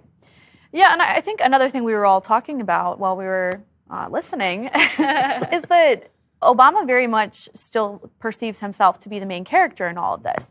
And Stephen, I think you had some really interesting thoughts on that, in as much as he never stopped thinking of himself as the main character. He used the president of the United States as a stepping stone, which, as I said, no other prior president has ever really done that. Like they viewed the presidency as a stepping stone to greater and other things. And he very much is the guy still. You said he kind of plays as the main character. Because he is the main character. He's the guy that kind of got the ball rolling on Joe. And we were sitting here marveling at this speech and sitting here going, they want you to believe that a month and a half ago, Obama wasn't on a stage with George Clooney and Jimmy Kimmel and Joe Biden. And Obama did that huge shoving Biden off the stage, his corpse, get out, whatever. And when a lot of us went, he doesn't look good. There's something going on here. we were called conspiracy theorists. We were called chief fake artists. Yeah. Obama's own advisor said that, no, that's not what happened. This is, they're good friends and whatever. And here we are a month later, and he's giving Joe Biden's eulogy and praising Kamala Harris like none of that happened. This is all such a carefully staged show. And Obama's not someone who's ever going to put himself in the position for any of us to go, remember a month ago when you said he was fine? What happened there? Yeah. And that's what I'm sitting here just marveling at, what a performance this all is. And politics in general, but especially this, because we were told a month and a half ago, Biden's fine, he's the guy. Right. And then, of course, George Clooney puts that op-ed in the New York Times with Obama's blessing, and that stone didn't stop rolling until Biden got out of the race. Right. And I think another thing worth pointing out is, we all were paying close attention to the RNC, now we're paying close attention to the DNC. The RNC, there was a lot of talk about unity, right? Because Trump had just been shot. There was a lot of talk about unifying to fight these forces of evil. When it comes to culture wars or the economy or immigration. We were hearing a lot about unity tonight, but as Caroline said, it was around a lot of platitudes, a lot of live, laugh, love kind of rhetoric. And I think that's really interesting in as much as, there isn't a lot of policy messaging to be unifying around right now. Well, because they don't know what it is yet. Yeah. And it's unified like hell outside that arena right now. Yeah. You can just feel it. And an important point to remember also, Barack Obama, despite the fact that he was, cheerleading for Kamala Harris and saying she's the one that's going to lead us forward, he was one of the last prominent Democrats to actually come out and endorse Kamala Harris. As he always is. He was not happy with her vice presidential pick from everything we heard behind the scenes. He was wanting Arizona's Mark Kelly. And it is interesting to see the way that he's able to get up on stage and put all of that behind him and say, no, I'm the biggest fan of Kamala Harris. Yeah. We will see how that plays. We will see how the viewers at home react to seeing these Democrat leaders of yesteryear taking the stage. And so much of it was about them. We were at the RNC. It was all about Trump. Every speaker who got up there, it was people who'd run against him in the past, and they were saying Donald Trump is the guy. Now it was all Trump. Every person who was speaking was saying Donald Trump is the man. Here are his policies. It was a real unifying event. Yes, it was a unifying There event. was the assassination. The DNC. Prosperity. I guess you could argue this was an assassination too on Biden. But so much of the DNC has been about the biography of Michelle and Barack and the life of Hillary Clinton. Kamala Harris wasn't there tonight when her husband spoke. Was not here. She was speaking in Milwaukee. But we will see how the rest of the week plays. Tomorrow we will hear from Governor Tim Walz. Yay. And then Thursday we will hear from Kamala Harris. We've got a whole lot more this week on Election Wire. We will leave it there tonight. Guys, we got out of here a little earlier. Last night was a little bit more of a marathon. Tonight, I think they heard all the viewers at home saying, let's get this thing rolling. We will leave it there, though. Thank you so much to our panelists for joining. National Review's Caroline Downey, Versus podcast host Stephen Miller, and my wonderful co-host this evening, the Daily Signal's Mary Margaret Olahan. It's a lot of fun, guys. Thanks for being here. We made it. Thank you. We made it. And all of you viewers at home, you made it as well. Thanks so much for hanging out with us tonight. That is Election Wire Night 2 of the DNC wrapping up. You can catch more tomorrow. We will have a whole lot more at the Daily Wire. Thanks for watching.